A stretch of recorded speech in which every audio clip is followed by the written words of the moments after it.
Ben trovati telespettatori di Gold 78, rieccoci anche questa settimana con una nuova puntata di Penalty, tutto il calcio di cui il calcio vero non parla mai. Vi anticipo subito che sarà una puntata interessantissima. Ad aprirla la presenza di Fabio Capuana, segretario del Comitato FIGC di Palermo. Ciao Fabio, ben trovato. Ben trovato a te, grazie di avermi invitato e soprattutto ben trovato ai nostri spettatori che saluto con affetto. Fabio, il campionato interregionale ritorna in campo il campionato di eccellenza, la promozione dalla prossima settimana saranno tutti in campo, questo vuol dire che la ripartenza prevista dal presidente Morgana alla fine insomma si è avverata.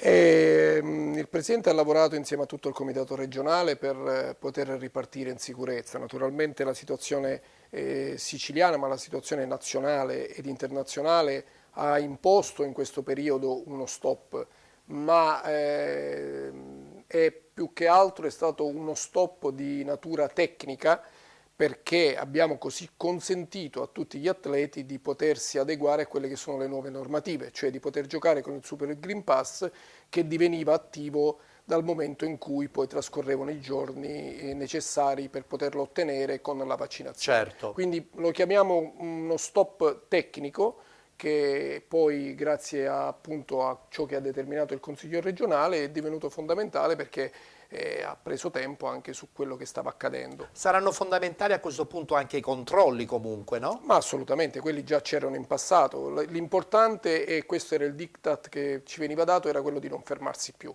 di continuare, di proseguire in ripartenza, di essere attenti, essere vigili su quella che è la salute pubblica, e questo ci siamo adeguati a quelle che sono le direttive nazionali, cioè quelle di vaccinarsi, e la campagna ha avuto successo. Ha avuto successo e deve proseguire ad avere successo, perché il vaccino è l'unica cosa che è stato dimostrato scientificamente, adesso siamo tutti virologi, certo. Però dico, è stato scientificamente provato che riduce il tasso di ospedalizzazione, eccetera, eccetera. Quindi questa è la via. Questa è la via. È chiaro che aspettiamo a questo punto prossimamente il ritorno in campo anche dei settori giovanili, che sono un po' l'anima del calcio. Diciamo che le direttive nazionali e di conseguenza quelle regionali e quelle impartite dal nostro Presidente sono state quelle di ripartire a fine mese. Il 30 e il 31 sono le date che ci dovrebbero fare ripartire. Poi un eventuale slittamento di una settimana massimo, potrebbe anche starci, del 6 febbraio, potrebbe anche starci, anche perché i ragazzi, mentre le prime squadre hanno trovato, diciamo, terreno più fertile per quanto riguarda la vaccinazione, come ho detto l'altra volta, molte volte bisogna anche addentrarsi in quella che è la natura a casa nostra, e quindi dentro le famiglie. Capisci che magari non tutti i genitori erano propensi alla vaccinazione dei propri figli, i bambini sono sempre la cosa più importante per ognuno di noi, e quindi ci è voluto un momento di riflessione più lungo e quindi magari una settimana in più. È chiaro che in questo caso i comitati provinciali della FIGC hanno fatto un lavoro proprio sul territorio, per ogni singola provincia. Un lavoro certosino e attento, perché, ripeto, il Presidente regionale ha dato disposizioni in tal senso e sono state assolutissimamente osservate, e c'è un movimento di controllo su tutto questo momento particolare che stiamo vivendo ormai da 3 anni. Ormai abbiamo imparato a convivere con questo momento. Purtroppo sì. Ma l'importante, direttore, è non fermarsi. Noi non ci fermeremo, non ci fermeremo più, non ci faremo vincere da questo maledetto virus, e stiamo lottando con tutte le nostre forze. Dobbiamo essere propositivi. Assolutamente, come sarà sicuramente propositiva anche la nostra rappresentativa che rappresenterà la Sicilia al torneo delle regioni. Le voci dicevano di un altro possibile annullamento, ma mi auguro che ciò non avvenga, sarebbe il 3° anno consecutivo. Ma io nel mio ruolo non ho competenza a parlare in maniera specifica su questa vicenda, però ti posso dire che siccome il torneo delle regioni è previsto a maggio, Sì, il comitato regionale, la federazione sta lavorando per poter avere una rappresentativa, ha nominato nuovi tecnici. Il presidente ha voluto mescolare tra il vecchio e il nuovo, così come ha fatto in tutte le è federazioni, per vero. dare un input, uno slancio diverso, e quindi c'è un lavoro importante che si sta facendo. Certo, il Covid ci ha frenato. Abbiamo una speranza che a maggio magari la situazione sia più calma, Più sia fluida. più fluida, e quindi le restrizioni verranno meno. Al momento ci sono, dico, non parlo perché ne ho certezza, ma diciamo che al momento c'è tutta la volontà da parte del Comitato regionale di essere presenti ed essere presenti da protagonisti. Anche perché il quadro tecnico dei tecnici appunto della federazione è molto interessante. Assolutamente sì. Abbiamo avuto ospite Pierpaolo Alderisi, ma così come tutti gli altri tecnici, certamente possono rappresentare un punto di partenza per tanti ragazzi per il mondo del calcio. Assolutamente sì, anche perché è un punto d'arrivo. Io ho visto l'interesse con il quale si pongono anche gli addetti ai lavori nei confronti delle rappresentative, perché la maggior parte dei ragazzi che vengono convocati rappresentano il top della nostra regione, quindi gli addetti ai lavori prestano un'attenzione paurosa al torneo delle regioni, perché da lì riescono a scovare grande vetrina, riescono a scovare dei profili molto interessanti che poi possono avere un ritorno sia per il bene dei ragazzi sia per il bene della nostra regione, ecco. La grande vetrina anche della rappresentativa femminile, quest'anno affidata alla Giammanco, Sì, una grande amica. È una rappresentativa, così come tutto il movimento calcistico femminile, insomma, dove Morgana ci mette, come dice sempre lui, la faccia Sì. per questo grande lancio affinché insomma, il calcio femminile possa veramente diventare un altro spicchio dello sport siciliano. Tu sai, perché già lo hai intervistato, e tu sai che attenzione pone lui al mondo del calcio femminile e alle donne in genere, al mondo della non violenza, al mondo della pari opportunità e quindi del calcio femminile. Lui è stato il dirigente massimo del calcio femminile Nazionale, sì. e l'ha voluto lanciare e riportare, sta dando un grande input. La Giammanco è stata una nomina di suo pugno che lui ha voluto fortemente, e i risultati in questo momento ci stanno dando ragione, anche se non ci sono stati incontri, ma gli stage che sono stati eseguiti fino a prima di questa pausa forzata, sì, chiamiamola così, avevano dato dei risultati ottimali perché c'era molto materiale, tra l'altro c'era molta partecipazione, uno staff importante dove c'è anche un grande amico come segretario, cioè Giuliano Brucato, e un bel movimento. Come del resto anche i 2 gironi del campionato di eccellenza femminile, quasi impensabile sino a qualche anno fa. Questa è stata una grande vittoria del presidente Morgana, che ha voluto assolutissimamente che ci fossero questi 2 gironi, e questi dimostrano che il movimento effettivamente c'è, e questa è la strada giusta da perseguire. Io su Fabio Capuana voglio insomma, puntare i riflettori anche parlando del progetto dell'Accademia delle Madonie, un Sì, progetto che ormai tu segui praticamente dall'inizio e che ti ha portato anche delle belle soddisfazioni, non soltanto professionali, ma anche nel saper riuscire ad integrare moltissime società calcistiche proprio del territorio delle Madonie. Questo è un grande successo anche per il calcio. sì, assolutamente sì, io non voglio essere ripetitivo perché ne abbiamo già parlato di questo progetto. È chiaro che sta subendo anche questo progetto una lieve flessione data dal Covid, perché questo il progetto era impregnato sulla unificazione e sulla integrazione dei vari comuni. Tu capisci bene che il Covid è l'esatto contrario, È cioè vero. è la disgregazione Purtroppo. e l'allontanarsi, quindi in questo momento lo stare insieme, che possa essere con manifestazioni, con tornei, con anche una semplice cena, con una premiazione, ha minato un pochettino quello che è il progetto iniziale, che era quello di combattere l'isolamento di un territorio frastagliato come le Madonie. Effettivamente le scuole calcio sono state quelle che hanno subito l'onda del Covid. Piegate, messe in ginocchio, e soltanto la grande volontà dei nostri tecnici che sulle Madonie e dei responsabili delle scuole calcio continuano a lottare per il bene dei ragazzi, perché poi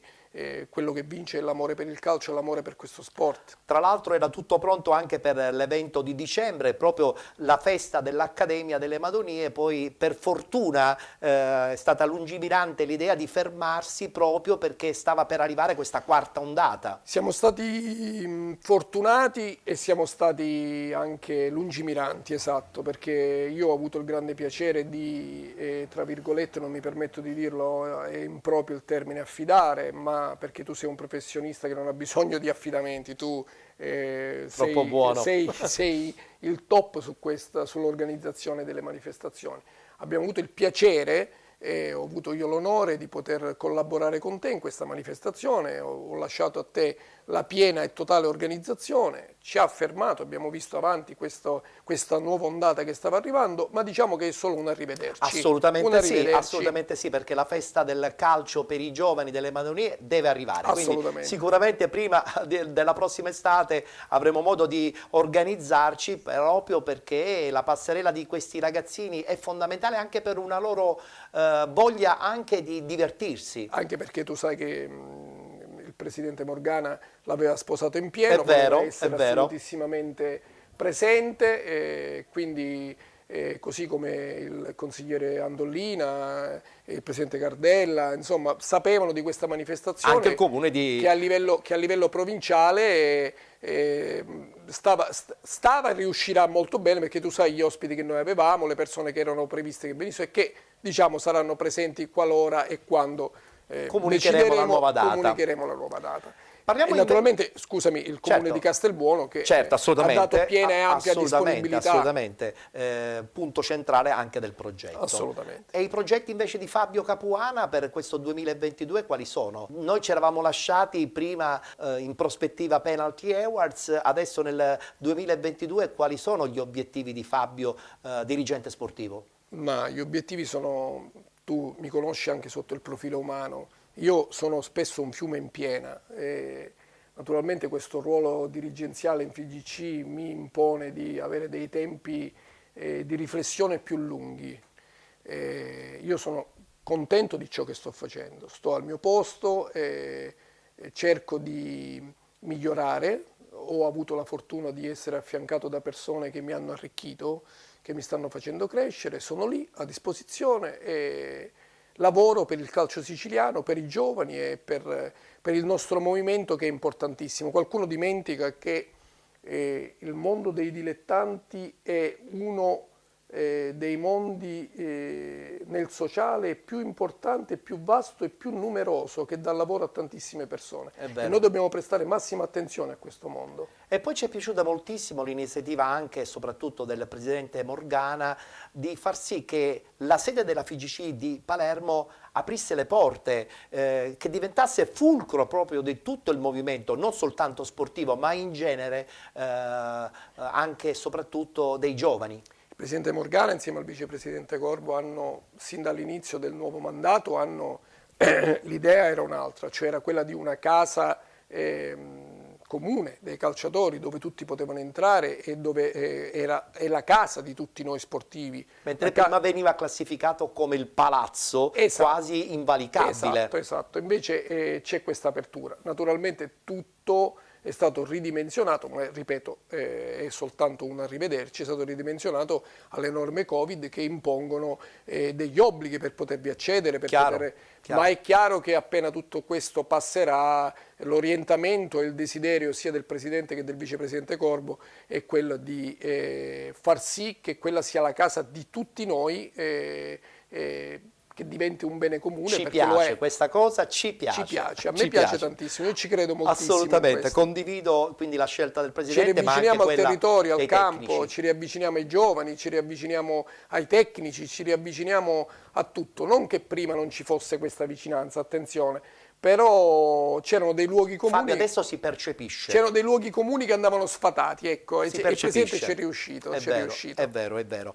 Fabio, per chiudere la nostra bella chiacchierata all'interno di questa puntata di Penalty, voglio insomma parlare anche dei due gironi del campionato di eccellenza, anche perché quest'anno l'eccellenza ha regalato certamente numeri interessanti, ma soprattutto realtà calcistiche chiaramente che l'eccellenza sta stretta, no? Parliamo di Enna, parliamo di Canicattì, parliamo di Caltanissetta, parliamo di tanti altri centri che chiaramente puntano molto nel vincerlo questo campionato, quindi investendo tantissime risorse.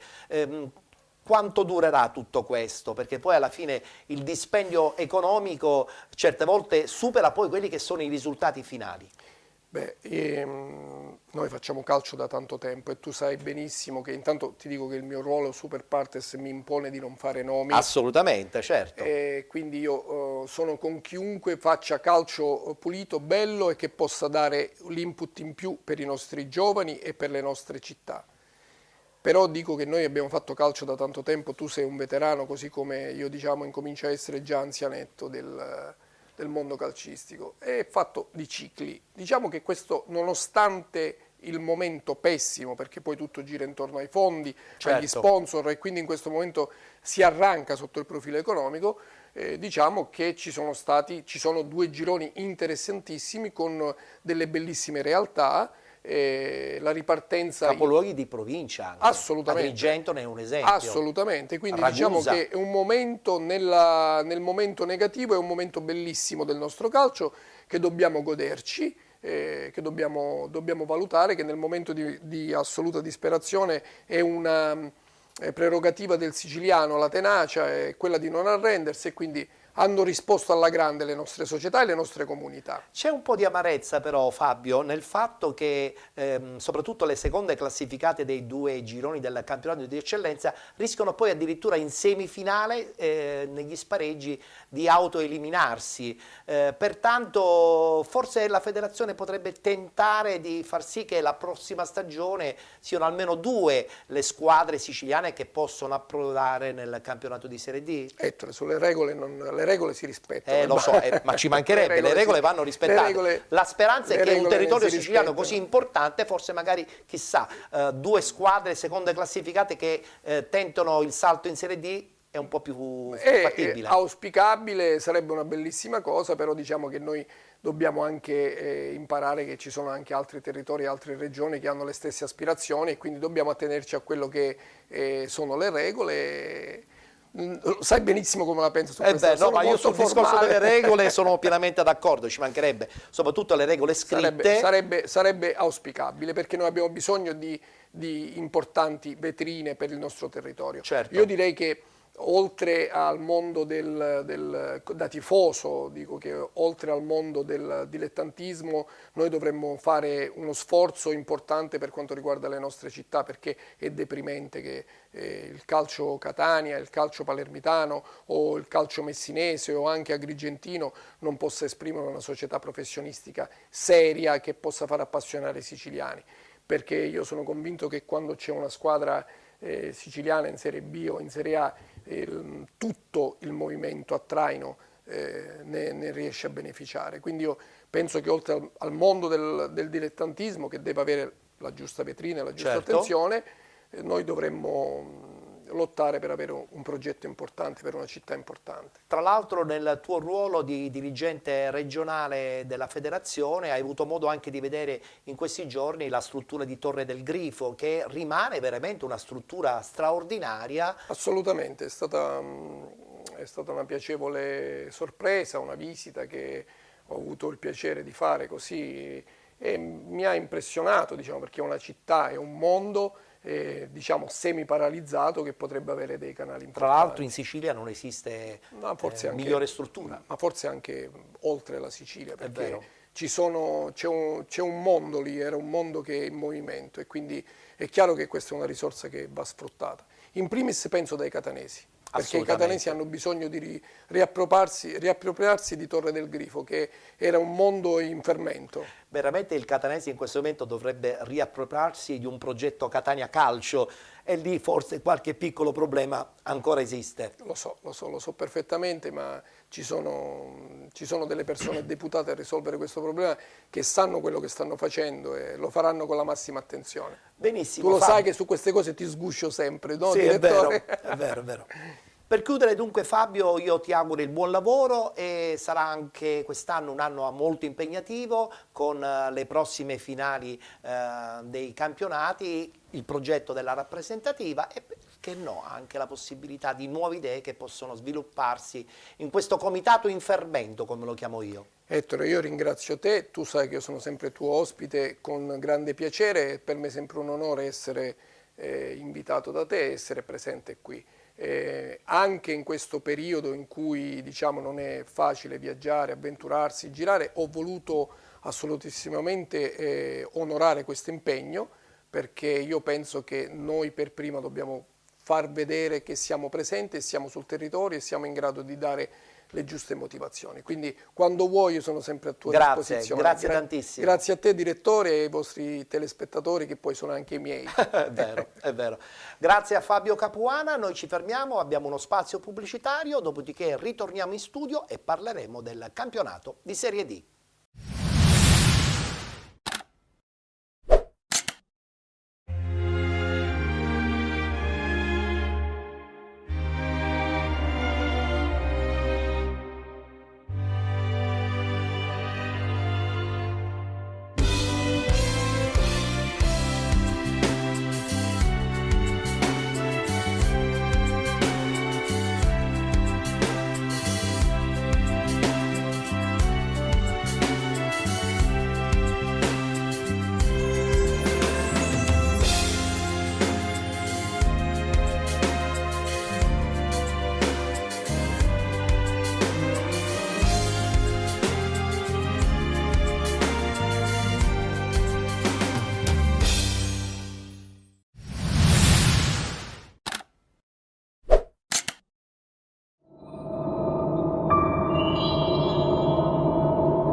Un campionato di Serie D che sta riservando senz'altro delle gradite sorprese su tutte, chiaramente anche e soprattutto questo Paternò che addirittura sbanca Cittanova. Ma la sorpresa positiva è anche il Città di Aciriale. Ospitiamo qui nella seconda parte della nostra trasmissione il direttore sportivo Agatino Chiavaro. Ciao Agatino, ben trovato. Grazie dell'invito, salve a tutti. Che è successo? 94esimo minuto della partita, un fallaccio secondo me che insomma andava sanzionato a vostro favore e su quella ripartenza avete beccato un gol con una sconfitta che probabilmente non pregiudica nulla, ma c'è tanta amarezza.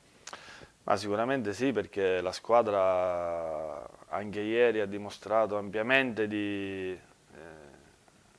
proprio valore. Ecco, dopo magari un primo tempo di studio dove poi siamo stati penalizzati anche lì un po' dalla condizione della gara, abbiamo preso gol alla fine primo tempo, abbiamo fatto un secondo tempo secondo me intenso. Ottimo, Sì. siamo riusciti a recuperare la partita, abbiamo avuto altre occasioni e nel momento in cui volevamo diciamo, provare a vincere c'è stato questi due episodi secondo me fatali perché è inspiegabile come delle azioni di quel tipo non vengano sanzionate. È vero, è vero. E ci siamo ritrovati comunque un po' spiazzati e abbiamo preso il gol del 2-1, secondo me immeritato, però si guarda sempre avanti, la squadra, ripeto, ha offerto una prestazione di livello, mettendo sotto una delle squadre più assolutamente, una più Cavese forti. che va presa sempre con le pinze, Assolutamente sì. da grande diciamo, squadra importante per questa categoria ha messo sul piatto della bilancia proprio questa capacità nel momento utopico di vincerla la partita. Sì, diciamo che ci hanno messo poco del loro, Immagino, soprattutto in questa partita questo è vero. Perché diciamo che davvero siamo rimasti tutti un po' spiazzati da questo intervento un poco veramente molto pericoloso. Fra le altre cose il ragazzo De Pace dovrà fare una risonanza al ginocchio perché si teme il peggio. Beh, speriamo bene allora, dai. Speriamo di sì, per cui ha sfruttato così quella sbandata nostra che purtroppo... Non vi aspettavate questa Cavese? Allora, la Cavese è formata da giocatori di altissimo livello, sapevamo quali potevano essere i loro punti forti e soprattutto i punti deboli. Noi ci aspettavamo, almeno io mi aspettavo, la Cireale di sempre, e la Cireale di sempre onestamente c'è stato.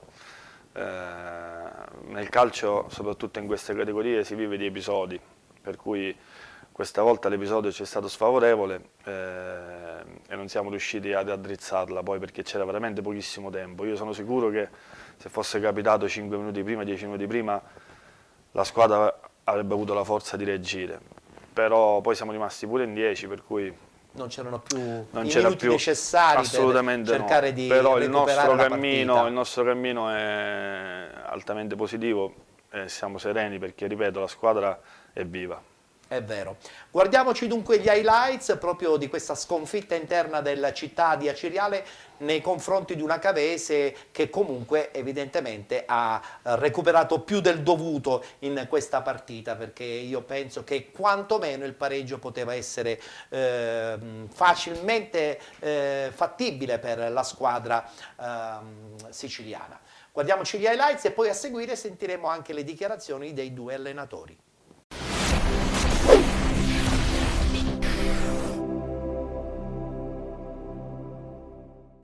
Signore e signori, buongiorno dalla Sicilia. Siete collegati in diretta con il campo sportivo comunale di Aci Sant'Antonio, provincia di Catania, dove stanno per scendere in campo le formazioni di Città di Acireale e Cavese. Siamo nella storica Magna Grecia e ai biancoblù servirà una prestazione tipica degli antichi eroi greci contro i siciliani, quindi ci vuole una Cavese grintosa e matura nel gestire la situazione.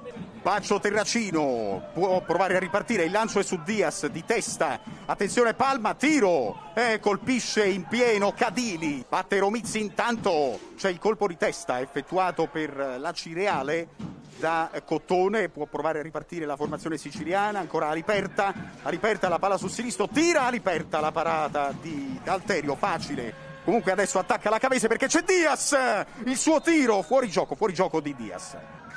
Ecco Baccio Terracino che va a superare Cannino, attacca Baccio Terracino, potrebbe servire largo a sinistra Caserta.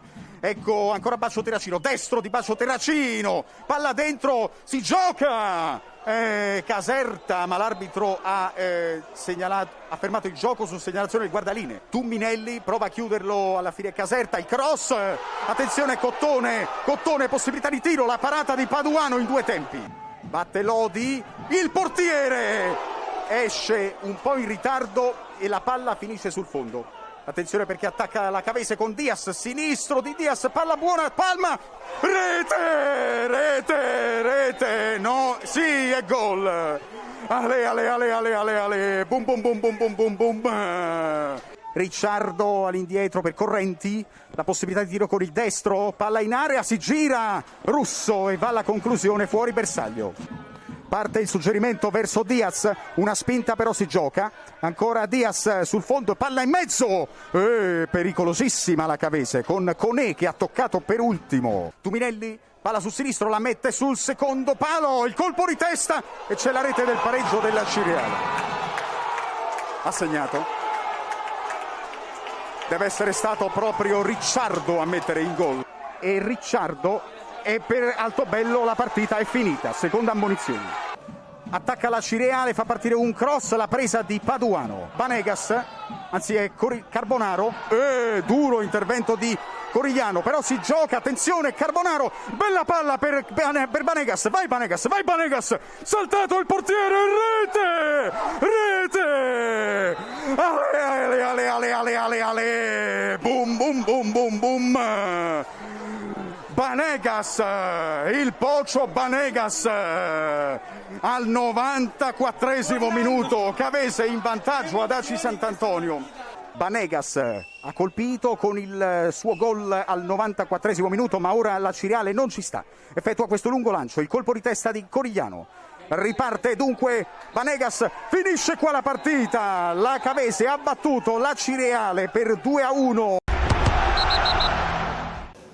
Siamo partiti un po' più bassi nell'attesa, ecco, e abbiamo dato un po' più di campo all'avversario, altrettanto bravo secondo me a ripartire nel secondo tempo con un sistema diverso, insomma con un cambio dove ci hanno messo in difficoltà e su le situazioni che poi abbiamo sofferto di più, perché sapevamo che nel momento in cui avesse giocato Lodi quella sarebbe stata una condizione complicata per noi, perché insomma traiettoria importante, anche il palo del primo tempo credo sia stato determinato da un calcio piazzato, e ha portato il risultato sul pareggio. Poi ecco, l'espulsione ha condizionato un po' quella che poteva essere ancora una gara bella, equilibrata, dove poteva succedere di tutto, e ripeto, siamo stati a quel punto lì bravi a tenere botta, a rimanere in inferiorità, a non concedere più di tanto, se no qualche apprensione, un po' di campo in più inevitabile all'avversario, e poi ecco, c'è stata questa situazione che ci ha portato in vantaggio, ha portato 3 punti fondamentali. Commentare il risultato oggi non è facile, però allo stesso tempo quello che mi conforta è stata la prestazione della squadra. Penso che la squadra abbia fatto una buona, anzi una grande partita contro un avversario tosto, ci mancherebbe altro, però è inutile, commentiamo sempre le stesse cose. Magari l'abbiamo appena rivisto quella situazione del fallo, però capita, va bene, è il calcio. Infatti ai ragazzi questo ho detto, mettiamo subito da parte questa partita con tutte le nostre cose che sono andate storte. Oggi ce ne sono andate storte tante, non voglio commentare assolutamente l'arbitraggio perché sennò riviene una routine, non mi interessa. Hanno vinto loro, bene, però noi dobbiamo ricalarci di nuovo nella nostra identità, continuare a fare questi tipi di prestazioni e guardare avanti subito, già da domenica.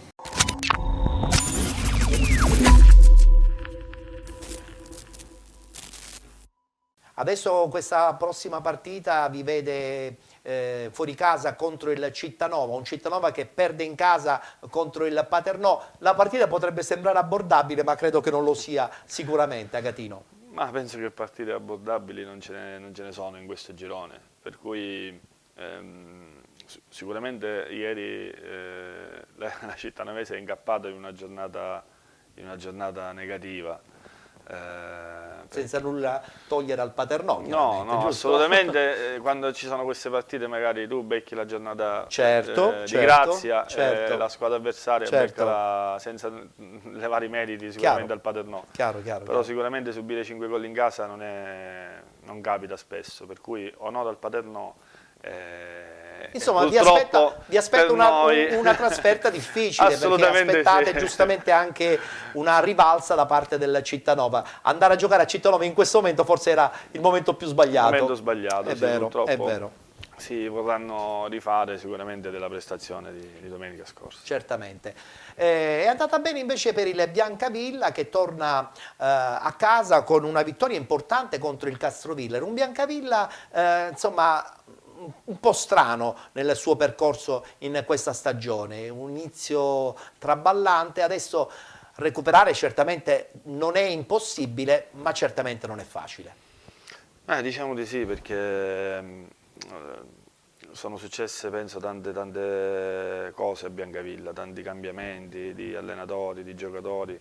Penso che a un certo punto la proprietà abbia penso bene di fare tabula rasa e di ripartire da zero. Io, neanche farlo apposta, la settimana scorsa mi sono andato a vedere il recupero presettimanale tra Troina e Biancavilla. Sì.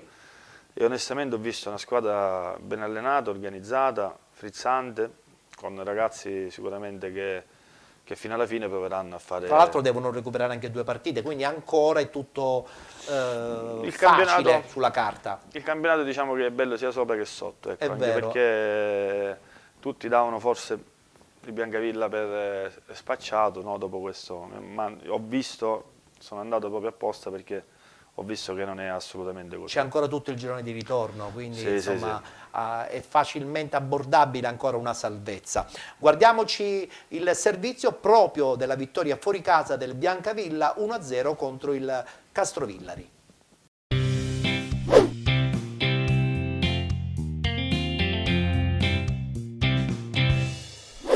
Alla ripresa del campionato di Serie D, dopo un mese di stop, il Castrovillari sul proprio campo gioca bene solo un tempo e lascia al Biancavilla l'intera posta, chiudendo così il girone d'andata nel peggiore dei modi. Ma andiamo alla cronaca del match. La prima conclusione è di marca giallo-blu, con Puglisi che di sinistro tira alto sulla traversa.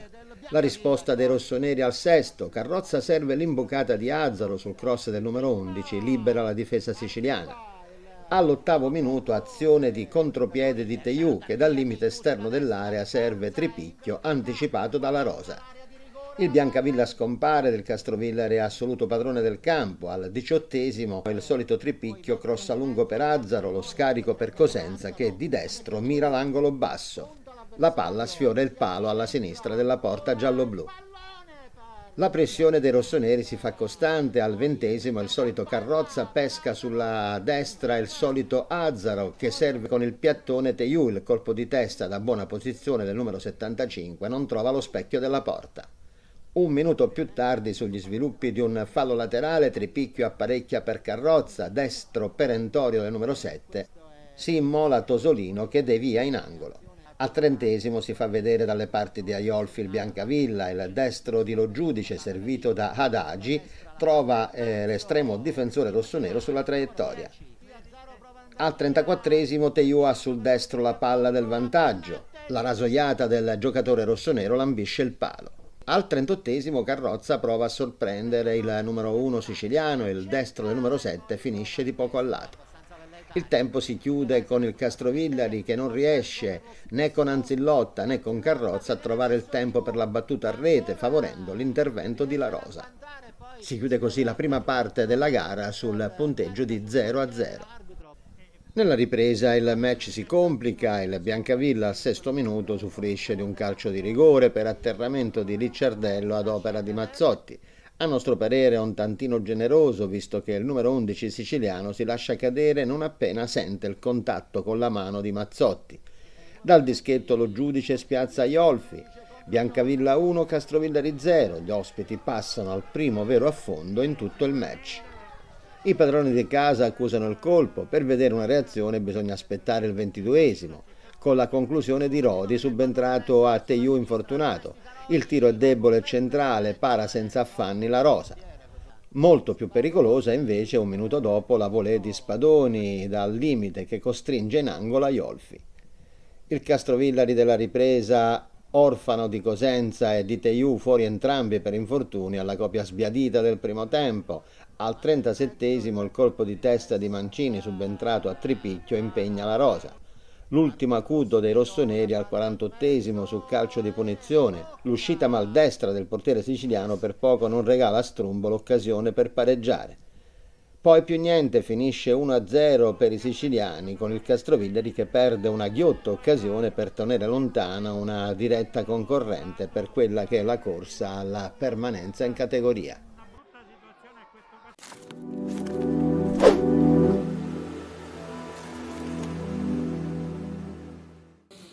Tutte le partite sono importanti, ma questa aveva un valore in più, essendo uno scontro diretto, giocandolo anche in casa.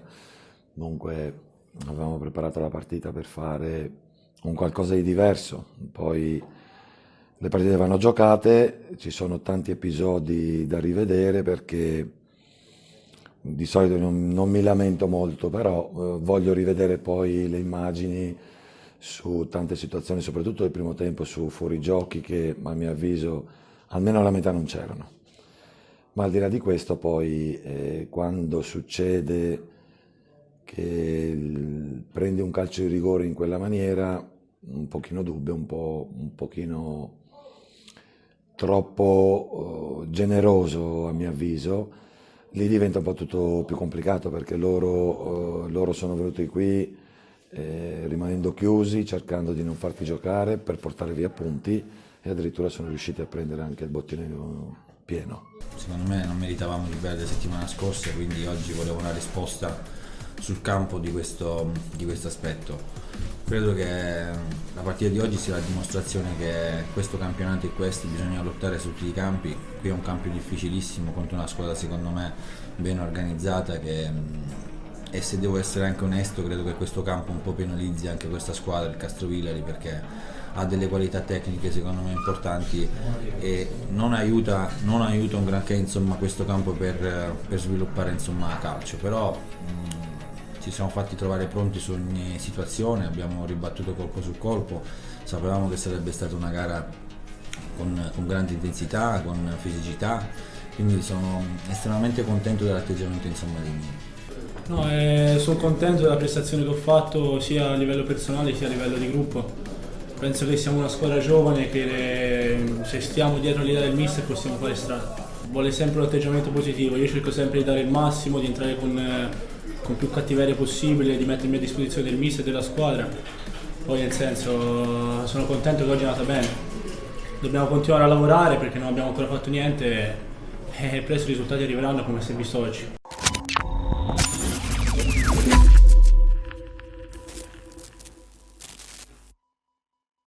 E parliamo adesso della Gelbison, attuale prima in classifica in questo girone I del campionato di Serie D. Che Gelbison dobbiamo vederci adesso in questa seconda parte della stagione, Agatino? Sicuramente, intanto ad oggi ha dimostrato di essere una squadra e una società comunque che crede fortemente alla vittoria finale, perché non si è lesinata nel fare comunque acquisti di spessore in questo mercato di dicembre che è passato, mettendo dentro dei giocatori secondo me importanti. Ha ancora una partita da recuperare e se dovesse vincerla chiuderebbe il girone a 40 punti, che è un bottino veramente di tutto rispetto. Interessante, certamente. Per cui merito a loro che oggi hanno dimostrato veramente di essere un'ottima squadra. Tra l'altro pareggiando contro il Santa Maria Cilento, che in casa è sicuramente una squadra molto battagliera. Assolutamente sì, molto, perché fa delle mura di casa sicuramente la sua forza. Ripeto, la Gelbison, il girone di ritorno, come storicamente da sempre la Serie D, cambia un po' tutto, perché ci sono le squadre che si devono salvare e andare a giocare in questi campi non è facile, poi quando le partite diventano sempre di meno, un po' di ansia ti viene, per cui c'è sempre meno tempo e meno margine di errore. È vero, però io ti devo chiedere una cosa, ma voi fate corsa sulla Cavese o sulla Gelbison? O è un po' troppo esagerata la mia domanda? No, non è esagerata, io penso che la Cireale deve fare la corsa sulla Cireale, ecco, perché oggi è impossibile stabilire chi tra 2 mesi, 3 mesi potrà essere lì in testa. Secondo me si arriverà fino alla fine con un grande equilibrio, anche perché da dietro spingono. E c'è anche la Lamezia, tra l'altro. C'è la Lamezia, c'è il Paternò che sta dimostrando di fare grandi cose, c'è il Licata che ora deve recuperare delle partite e ha messo dentro dei giocatori interessanti, si è rinforzato. Un campionato come questo non si vedeva sicuramente da tanti anni. Anche voi vi siete rinforzati, avete preso Ricciardo che è una carta vincente, no? I suoi campionati vincenti parlano a suo favore. Sì, noi abbiamo purtroppo, nel senso, no purtroppo, abbiamo avuto un problema con Ottolini che voleva andare via, per cui eravamo senza prima punta. Avevate bisogno di un'ariete davanti, come si suol dire. Sì, avevamo bisogno di un giocatore con determinate caratteristiche e c'è stata l'opportunità di prendere Ricciardo, che un po' è stata un'opportunità, un po' anche lui aveva voglia di riavvicinarsi a casa. Poi io sono stato anche suo compagno di squadra a Siracusa, abbiamo passato dei bei momenti, per cui non è stata una trattativa difficile, ecco.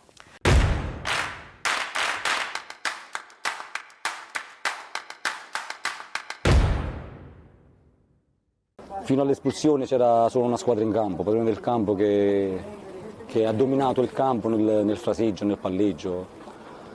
Sono molto contento della prova, perché è stata una prova di spessore, una prova di carattere soprattutto. La paura, tra virgolette, era proprio quello, ritornare a giocare dopo quasi 50 giorni.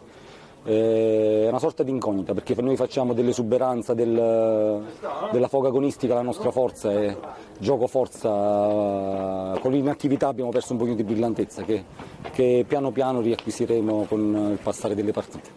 Io dico meglio che si gioca, meglio che giochiamo, perché è stato un periodo lunghissimo.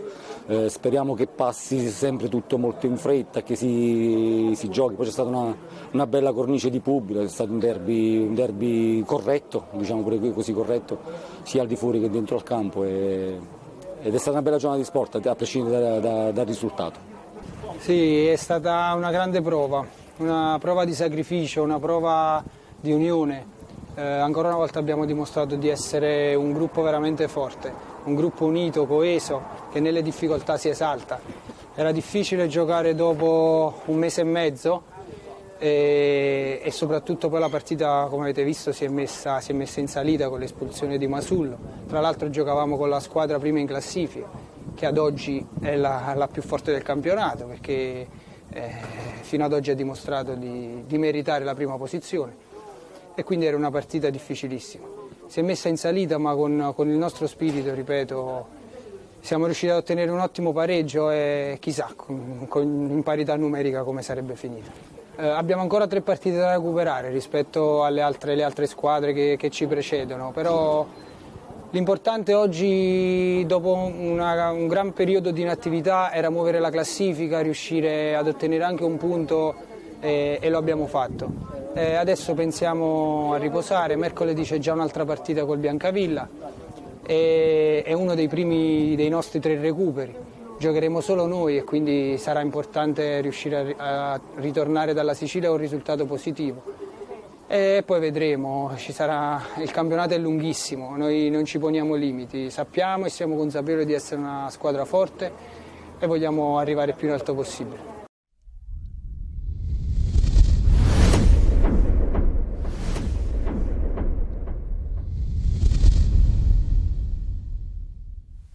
Secondo me Agatino dice bene, bisogna ancora aspettare qualche mese per capire bene quali sono a questo punto le squadre che tenteranno il salto in Lega Pro. Ci mettiamo però dentro anche l'FC Lamezia Terme, no? Assolutamente, ha una rosa di altissimo livello. Adesso hanno preso anche Terranova, ex Dattilo dello scorso anno. Terranova, Cora, Pisalandria, Abercon, Rusescu. Nomi importantissimi. Sabatino, Camilleri, hanno veramente una squadra, non vorrei dimenticarmi qualcuno. Ma però sono un po' attardati in classifica, quindi poi devono anche aumentare il ritmo. Sì, ma stiamo parlando sempre di 4, 5, 6 punti, sono facilmente recuperabili in un campionato come questo, dove tu qualsiasi partita vai ad affrontare veramente puoi incappare in qualche pareggio, in qualche sconfitta, per cui secondo me ora chi avrà più forza e più costanza nei risultati sicuramente sarà avvantaggiato. Avrà sicuramente la forza anche di salvarsi il Troina, dove tu ci hai lasciato il cuore anche, tra l'altro, un paio di anni fa. A parte che è stato il mio ultimo anno da giocatore, ed è stata l'ultima partita sicuramente da ricordare, ecco, perché ci siamo giocati lo spareggio per andare in Serie C, per cui ho chiuso la mia carriera da giocatore così e sicuramente sono sempre bei ricordi.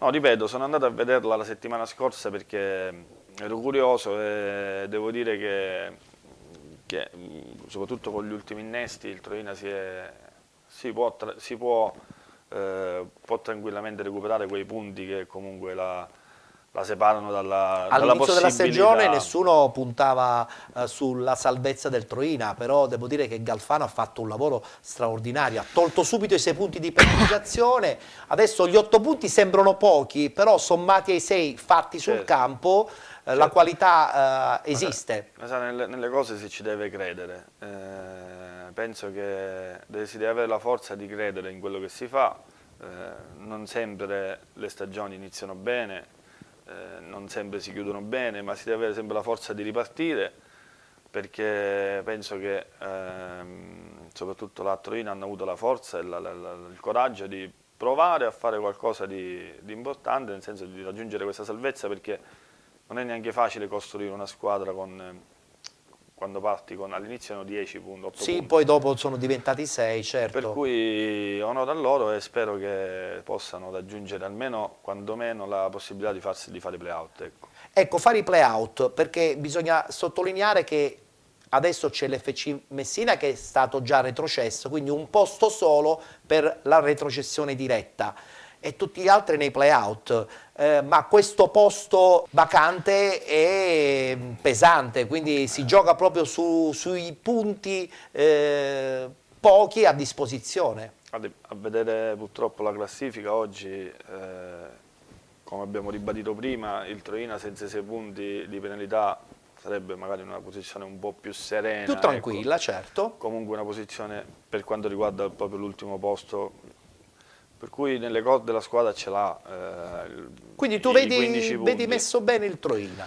Il problema è che sarà una lotta, una battaglia molto io non vorrei essere nei panni di queste squadre che si devono giocare questa retrocessione, perché non solo si deve evitare di arrivare ultimi, ma poi deve evitare pure gli 8 punti di distacco dalla quindultima, dalla sestultima. Chiaro, anche questo è un problema, no? Perché fare punti poi in questa seconda parte della stagione è sempre molto difficile. Potrebbe non bastare anche arrivare terzultimi in questo caso, chiaro, non si riesce, per cui si devono rimboccare le maniche. Tutti.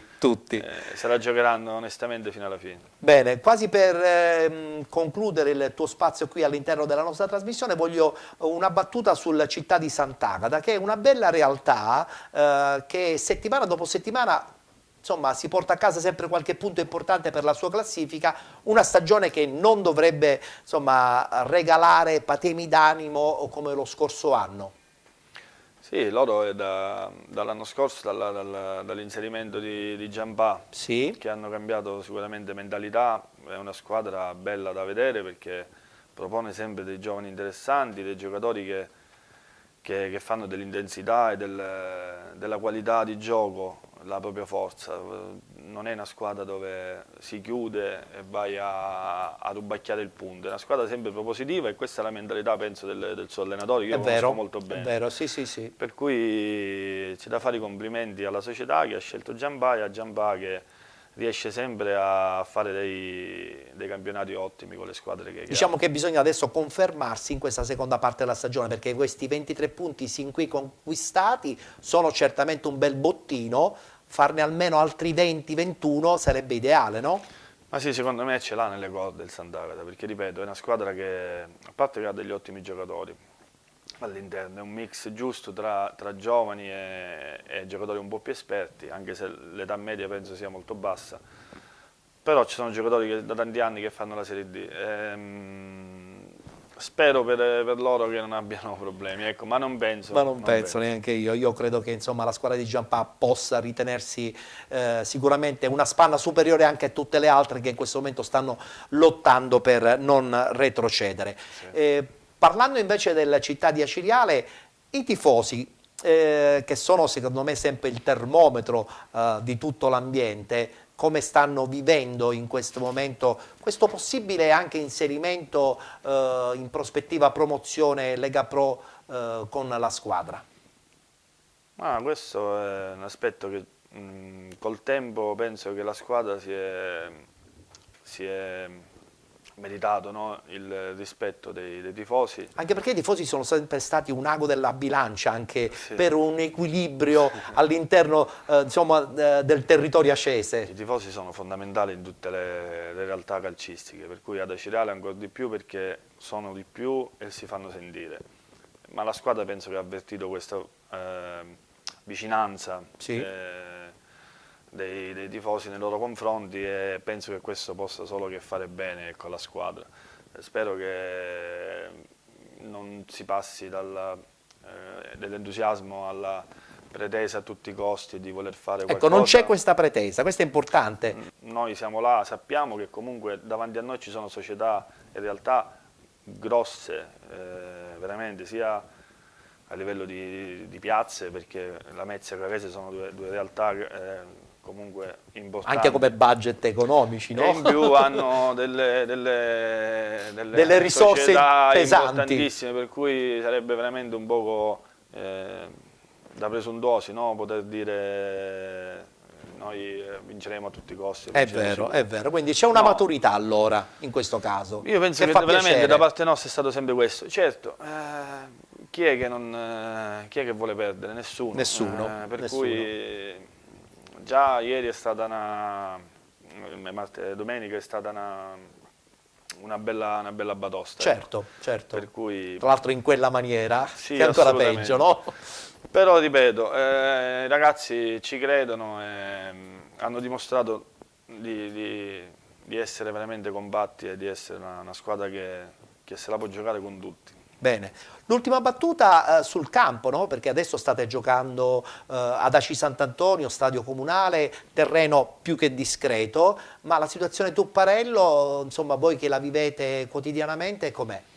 Allora, il Tupparello purtroppo, allora intanto io volevo ringraziare comunque l'amministrazione comunale perché il sindaco, l'assessore, tutti i vari dirigenti perché hanno subito provveduto a fare un bando e comunque ad assegnare la gestione del campo a una ditta che poi è una ditta di Aci Sant'Antonio che subito si è prodigata per poter fare una disemina. A questo punto a marzo, fine marzo, si potrebbe ritornare per a giocare a Tupparello? Per quanto riguarda il Tupparello io so perché non ci sono andato, da quando siamo usciti io non sono più entrato al Tupparello, per cui però so che mi hanno detto che a livello dei lavori all'interno degli spogliatoi si stanno ultimando, hanno smontato tutta la pista, per cui penso che nel giro di un paio di mesi... Perché giocare a casa è sempre un'altra cosa, no? Lo stadio a Cicaradea è lo stadio a Cicaradea, poi ti manca è come se ti manca la casa. Certo, certo. Beh, poi anche una squadra ha le sue misure, no? Sì, assolutamente. Che sono fondamentali per il proprio gioco.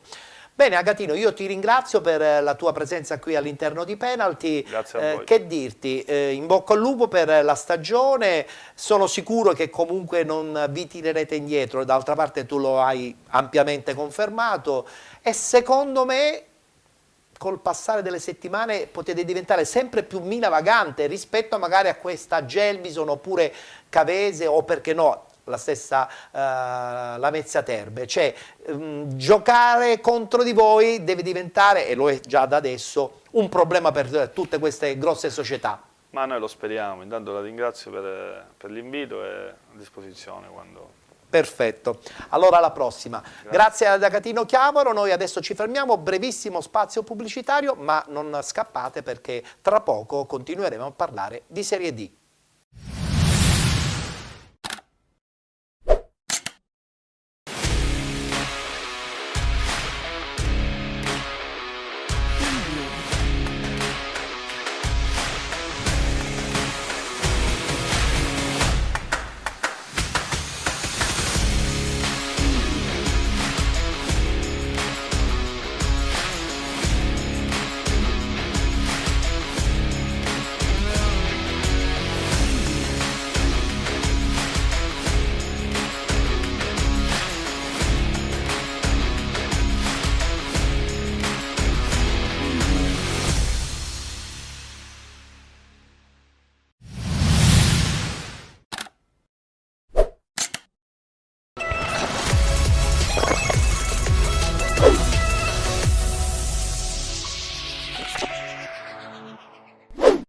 Rientrati dopo lo spazio pubblicitario, guardiamo subito il tabellino dei risultati di questa ultima giornata del campionato di Serie D. Biancavilla batte Castrovillari 1-0, Cavese 1919 batte Città di Aciriale 2-1, Paternò batte Cittanova 5-0. Rinviata la partita FC Trapani Real Aversa 1925, così pure Giarre 1946 Licata. Santa Maria Cilento Gelbison 0-0, Rende Calcio FC Lamezia 1-1. Portici 1906 batte San Cataldese 3-0 ed infine Troina San Luca 1-1. Ha riposato il Città di Sant'Agata. In testa, seppur pareggiando, rimane la Gelbison con 37 punti, con 35 punti la Cavese, 34 per Città di Aciriale ed FC Lamezia, 33 punti il Paternò, con 27 punti Santa Maria Cilento insieme a Licata e Cittanova, 23 punti per l'FC Trapani ed il Città di Sant'Agata, 22 punti il Portici 1906, 20 punti per la San Cataldese, con 19 punti il Real Aversa 1925, 18 punti per Rende Calcio e San Luca, 17 il Castrovillari, 9 punti per il Biancavilla, 8 punti per Troina e Giarre. Ricordiamo che il Troina ha iniziato la stagione con 6 punti di penalizzazione. Si torna in campo domenica prossima per la prima giornata di ritorno. Eccolo qua il tabellino: Biancavilla San Luca, Castrovillari Gelbison, Cittanova Città di Aciriale, FC Trapani Città di Sant'Agata, Giarre 1946 Portici 1906, Santa Maria Cilento Real Aversa 1925, Rende Calcio Cavese 1919, San Cataldese Paternò, Troina FC Lamezia ed infine riposa il Licata. Prima di conoscere il nostro secondo ospite, brevissimo spazio pubblicitario, tra poco sarà ancora penalty.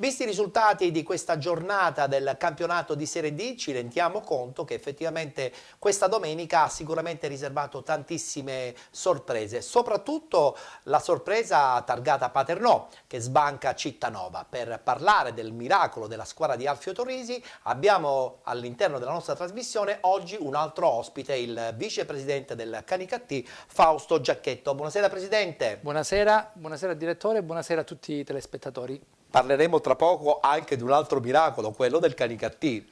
Sì, per adesso gustiamoci un po' di Serie D, anche perché bisogna un po' preparare l'ambiente anche a Canicattì, perché la Serie D, insomma, stuzzica, o È sbaglio? chiaro che incrociando le dita noi ci stiamo mettendo tutta la nostra forza, la nostra organizzazione per fra qualche mese poter parlare di Serie D. Bene, giusto. Piedi per terra, pertanto. Assolutamente, un passo alla volta. Ottimismo, ma piedi per terra. Consapevolezza della forza, però naturalmente un passo alla volta, umiltà e duro lavoro. Perfetto. Allora, dicevo, parliamo di questo miracolo Paternò che sbanca Cittanova, un Paternò che non era certamente partito con i favori dalla sua parte, eppure la squadra di Torrisi con il gioco e con le reti sta costruendo questo miracolo. A Paternò un po' possono anche pensare alla Lega Pro o forse è un po' troppo prematuro? Sicuramente stanno facendo dei risultati che forse non erano, diciamo così, all'inizio previsti, perché sia dal punto di vista del gioco ma soprattutto dei risultati il Paternò sta facendo quest'anno un campionato veramente entusiasmante, una squadra che anche da un punto di vista, diciamo, di giocatori non ha giocatori, è una squadra molto giovane, sì, è però vero. È guidata molto bene dall'allenatore che è da un'organizzazione societaria, devo dire, molto ben impostata, e quindi stanno facendo molto bene. Sicuramente il Paternò già in passato ha avuto la possibilità di giocare tra i professionisti, quindi è una città che potrebbe anche fare il salto di categoria. E siamo anche doppiamente contenti perché insomma Alfio Torrisi è un neo allenatore per la categoria ed è la dimostrazione che, come spesso e volentieri, la determinazione può diventare anche un'arma a proprio favore per mettere poi a frutto anche la sua idea di gioco. Sicuramente il fatto di essere, diciamo così, un allenatore giovane che si trova in un palcoscenico importante, avere anche una preparazione, delle buone doti, diventano fondamentali per poter dare quel salto di qualità alla propria rosa e quindi riuscire anche ad ottenere risultati. Devo dire un parallelo che possiamo, e poi ne parleremo. Infatti la similitudine con Lillo Bonfatto mi sa che c'è tutta. Con quello che stiamo facendo noi a Canicattì, diciamo che un allenatore giovane come Lillo Bonfatto sta facendo molto bene da noi, anche lui è un allenatore molto preparato, ma poi Direttore mi farà qualche domanda sul nostro assolutamente. Per intanto guardiamoci gli highlights proprio di questa bellissima vittoria del Paternò contro il Cittanova.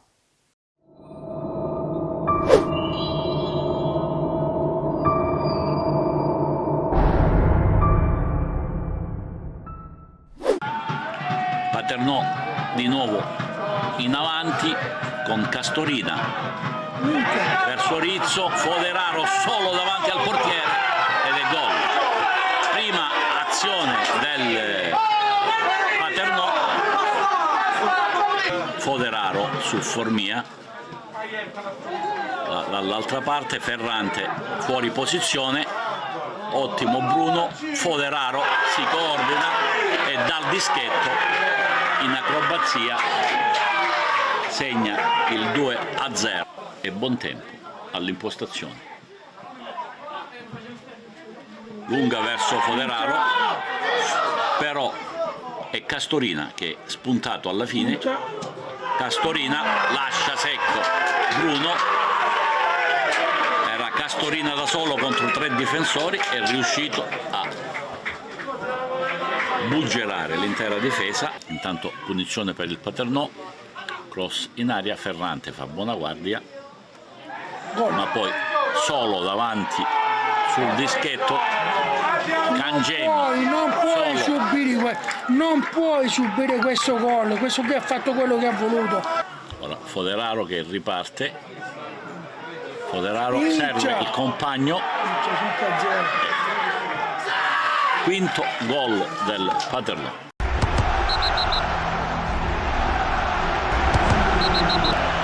Noi abbiamo perso una gara meritando di perdere, ma non tanto perché l'avversario ci abbia messo in mezzo per 90 minuti, perché non è stato così, nel senso che siamo partiti bene, probabilmente avremmo potuto fare gol e forse la partita sarebbe stata un po' diversa, ma ho i miei dubbi perché comunque alla vigilia e durante la settimana avevamo lavorato su quelle che erano le qualità e le caratteristiche del Paternò.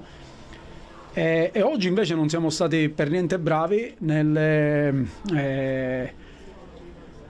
nell'arginare appunto le loro ripartenze, perché il loro punto di forza è la ripartenza, e quindi se va a vedere i gol, 3 gol sicuri li abbiamo presi su palla al limite dell'area del Paternò e noi non siamo sulle preventive, non siamo reattivi, abbiamo perso un sacco di palloni a centrocampo, quindi per carità, merito del Paternò che ha fatto la partita come sempre la fanno loro, che quindi è una squadra che attende molto e che riparte. Però e quindi vanno fatti i complimenti per quello che hanno fatto. Poi un 5-0 non lo puoi discutere assolutamente. Però dico, noi non siamo stati bravi, quindi così come abbiamo detto sempre, la nostra forza è stata sempre l'umiltà, è stata la voglia di fare, la cattiveria agonistica. Quando viene meno quella, purtroppo non riesci a fare la partita che dovresti. E quindi oggi va, forse vi dico la verità, è pure un bene che abbiamo perso così malamente, in maniera tale che adesso ci faremo tutti quanti un bel esame di coscienza e quindi proviamo a ripartire nel miglior modo possibile, anche perché dispiace per la gente che viene a vedere, cioè ok, gente che ci vuole bene, gente che ci sostiene anche avendo perso così, però è poco rispettoso per queste persone che sono di famiglia per noi, perché non abbiamo una tifoseria di ultra che vengono a contestare cose, anzi ti fanno sentire sempre il loro affetto e tutto quanto, quindi c'è da fare soltanto una disamina anche interiore di ognuno di noi e quindi da martedì vero è che la dobbiamo tenere sempre lì, però è pur vero che dobbiamo pensare alle altre.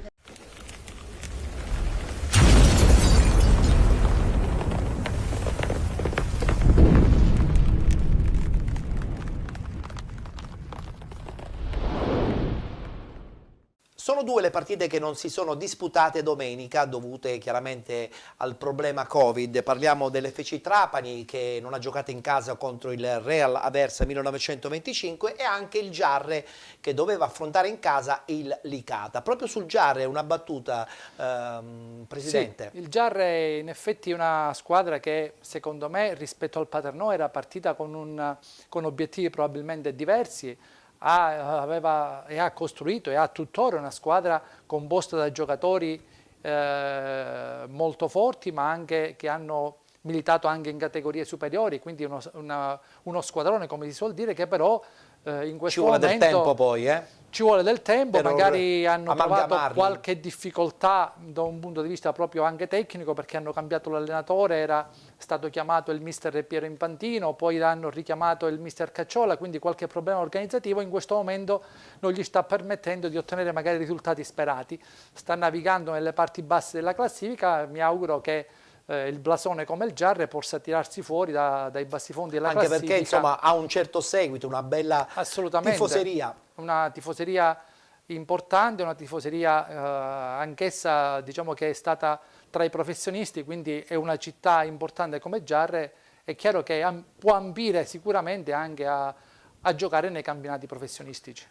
Dai campionati professionistici arriva anche l'FC Lamezia Terme, che attualmente occupa una posizione certamente importante in classifica, una realtà che forse insomma, soffre stare in un campionato come quello della Serie D.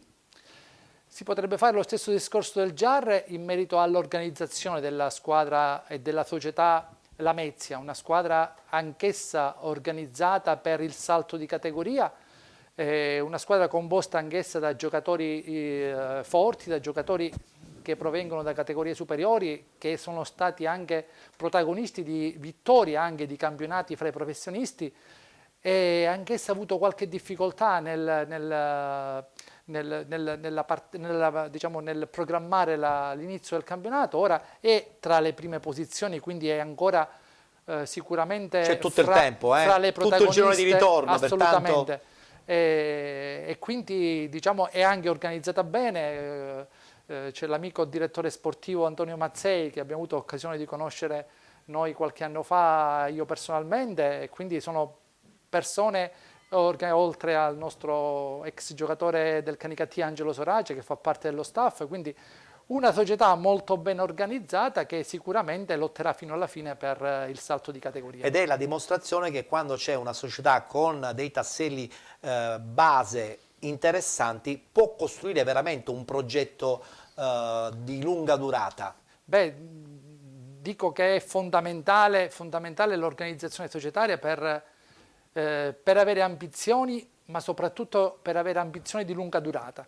Affinché poi il programma sportivo possa anche avere una durata è necessario che vi sia programmazione, che vi sia anche ambizione, però è chiaro che l'organizzazione a supporto di tutto ciò è fondamentale. Guardiamoci gli highlights, pareggio 1-1 tra Rende Calcio e FC Lamezia Terme.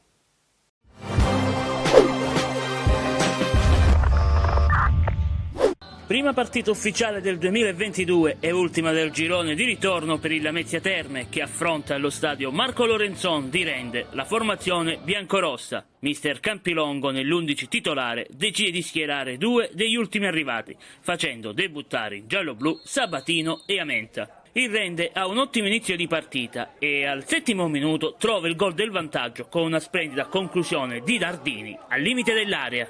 Il Lamezia non sta a guardare e cerca subito il pareggio. Al 15° imbucata di Tringali per Umbaca, il numero 80 però manda alto. Rende ancora pericoloso, sempre con Nardini che ci prova dal limite dell'area. È però il Lamezia che fa la partita cercando insistentemente Abercon là davanti. In questo caso, servito dall'Adalt, il colpo di testa del 9 giallo-blu è però alto. Al 35° ancora Dadalt pericoloso, sfruttando un rilancio sbagliato di Mittica, la conclusione dell'esterno di mister Campilongo non c'entra però la porta. Sviluppo sempre sulla destra per il Lamezia, il cross questa volta è di Miliziano, il colpo di testa sempre di Abercon, ma il tentativo si spegne sul fondo.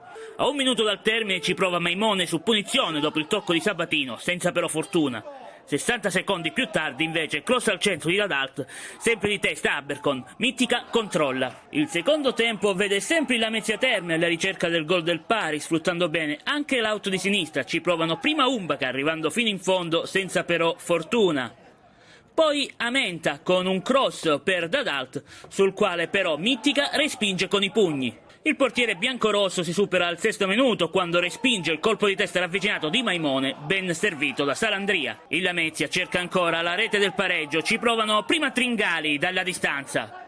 Poi il neoentrato Provazza dopo una buona azione personale, ma in entrambe le occasioni il portiere avversario controlla. Al 25° finalmente il Lamezia pareggia, Maimone serve Bollino Ottimo spunto del 76 che va con il destro ad effettuare un cross morbido che scavalca la difesa, trovando libero Valentin Abercon che segna il gol dell'1-1, quarta rete in campionato per il centravanti lametino. La formazione di Campilongo cerca subito il raddoppio, ma Abercon è fermato in tandem da Piscopo e Mittica. Sullo scadere un tentativo acrobatico di Provazza, poco fortunato. Finisce 1-1 la sfida del Lorenzon. Nel prossimo turno, primo del girone di ritorno, il Lamezia Terme sarà impegnato in trasferta in quel di Troina.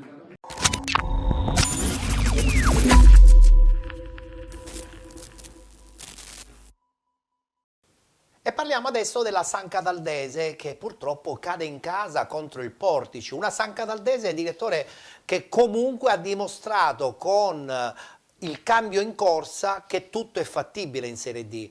Basta resettare, trovare gli elementi giusti, gli uomini giusti per continuare certamente a salvare una categoria. È una di quelle, diciamo così, doti che le società sportive devono avere, come dicevamo prima, l'organizzazione. La San Cataldese che dall'alto della sua organizzazione è riuscita, ha avuto la capacità, pur avendo iniziato un campionato con risultati proprio negativi, è riuscita a invertire la tendenza, è riuscita a dare una svolta al campionato, scegliendo gli uomini giusti, individuando nel mister Campanella e nel direttore sportivo Ernesto Russello le persone adatte per riuscire a dare una scossa all'ambiente. E ci sono riusciti. Devo dire che ci sono riusciti. Ci sono riusciti. Certamente è ancora lungo il campionato, però il lavoro sin qui svolto da Campanella ha dato i suoi frutti. Devono essere bravi a non sentirsi già arrivati all'obiettivo della salvezza, però è chiaro che l'inversione di tendenza c'è stata ed è stata netta. Anche loro hanno, diciamo, dovuto modificare un po' la rosa che inizialmente avevano predisposto, quindi però devo dire che è stata diciamo, l'indirizzo della società che ha permesso di dare questa svolta. È vero, è vero. Guardiamoci gli highlights, purtroppo sconfitta in casa per la San Cataldese 3-0 contro il Portici.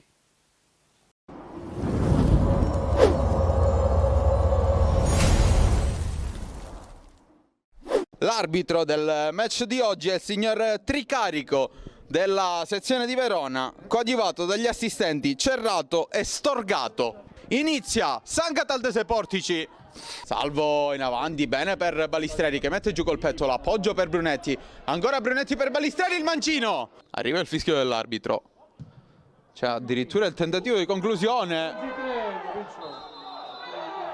e arriva la rete. Arriva la rete di Marino, fulmine a ciel sereno, grave ingenuità in questa situazione per Federico Valenti. Cambia dunque il parziale al Valentino Mazzola, ancora Rotulo, poi allontana la difesa del Portici, Calabrese che prova la conclusione, Sheper. Comincia il secondo tempo di San Cataldese Portici. Il Portici, c'è però la chiusura di Canino, colpo di testa del neoentrato Fuschi. Adesso prova ad attivarsi Riccardo Rotulo. Ancora Rotulo, pallone sulla destra, prova il tiro a incrociare.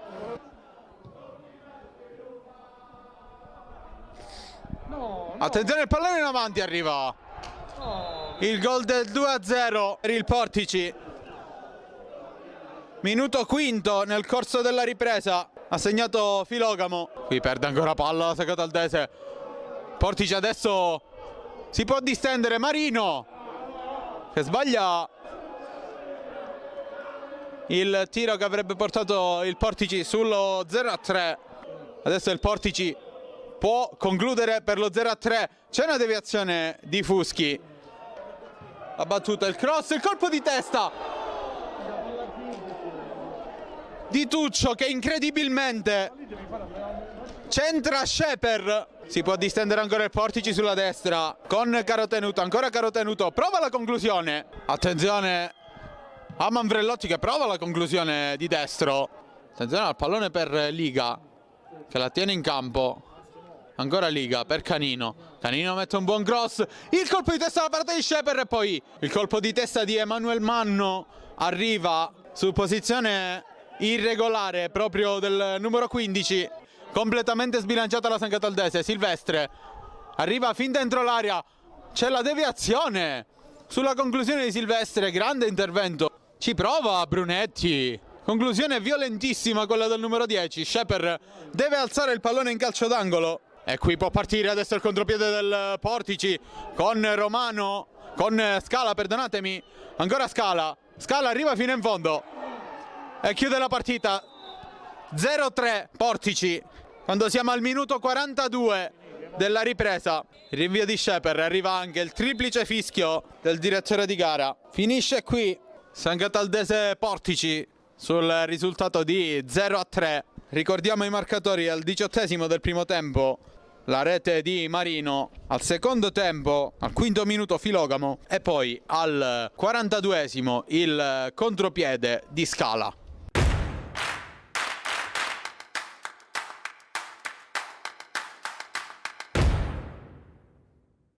È chiaro che non mi aspettavo che la squadra giocasse in questa maniera qua, però alla fine riprendere dopo un mese non è una scusa, ma ci può anche stare. Il problema è adesso mettersi la testa a posto, lavorare, perché solo con il lavoro si vedono i miglioramenti e speriamo che domenica sicuramente sia un'altra partita. Ma in effetti la classica partita che non riesce niente, però è chiaro non riusciva niente, ma noi ci abbiamo messo del nostro perché la prestazione è incolore, l'abbiamo vista tutti, è inutile negarlo. Io dico sempre che nell'arco di un campionato 1 o 2 partite incolore in una squadra ci stanno. Purtroppo dopo tutta la mia gestione devo dire che questa è una delle partite più scadenti che io abbia mai visto con la San Cataldese, perciò gliel'ho detto poco fa nello spogliatoio ai ragazzi, una sconfitta ci può anche stare, la prestazione incolore no, cerchiamo di riprenderci perché solo lavorando passano le cose. Innanzitutto devo dire che non è un discorso di alcuni giocatori base della squadra, perché è tutta la squadra che ha giocato male, anche quelli che sono entrati hanno giocato malissimo. E speriamo che sia solo una partita, perché io mi auguro che sin da domenica con il Paternò sia tutta un'altra partita, perché se è uguale a questa qua allora significa che c'è qualcosa che non va e allora bisogna correre subito ai ripari, perché ripeto è inammissibile perdere tanto di rispetto al Portici. Ha giocato la sua onesta partita, ha fatto 3 gol, ne poteva fare 4 perché gliel'ho spiegato anche ai ragazzi dove sta scritto che giochiamo tutti avanti e tutti, insomma non c'era completamente la mentalità di una squadra di calcio e mi dispiace questo perché non deve succedere, speriamo che sia un caso isolato e da martedì ricominceremo un'altra volta a lavorare come abbiamo fatto sempre, però entrando con un altro spirito la prossima domenica, con un'altra grinta e con un'altra determinazione, se no sono dolori.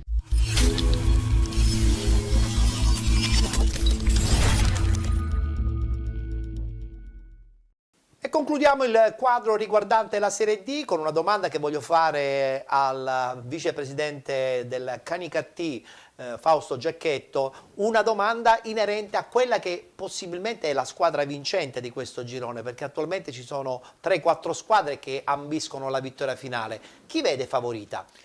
Allora, come organizzazione dicevamo prima, la Lamezia è una delle società che lotterà sicuramente fino alla fine per la vittoria finale, ma naturalmente Gelbison e la Cireale sicuramente non sono da meno, quindi mettiamoci dentro anche la Cavese, secondo me è la Cavese che ieri ha battuto la Cireale con una partita diciamo tosta, con una partita intensa, giocata diciamo intensa da tutti i punti di vista, ha ottenuto risultati importanti e quindi la colloca sicuramente fra le pretendenti al campionato, alla vittoria del campionato. Sì, ma non mi ha dato il nome di una squadra, me ne ha date 4. Dico Lamezia. Dice Lamezia, va bene, vedremo. D'altra parte ancora c'è tutto il girone di ritorno, quindi è tutto, ancora è lunga, tutto ancora è lunga aperto. E tutto è in divenire. Tutto è aperto. Bene, allora a questo punto, dato che abbiamo concluso il quadro riguardante la Serie D, ci fermiamo per un'altra pausa pubblicitaria e tra poco parleremo dei 2 gironi del campionato di eccellenza.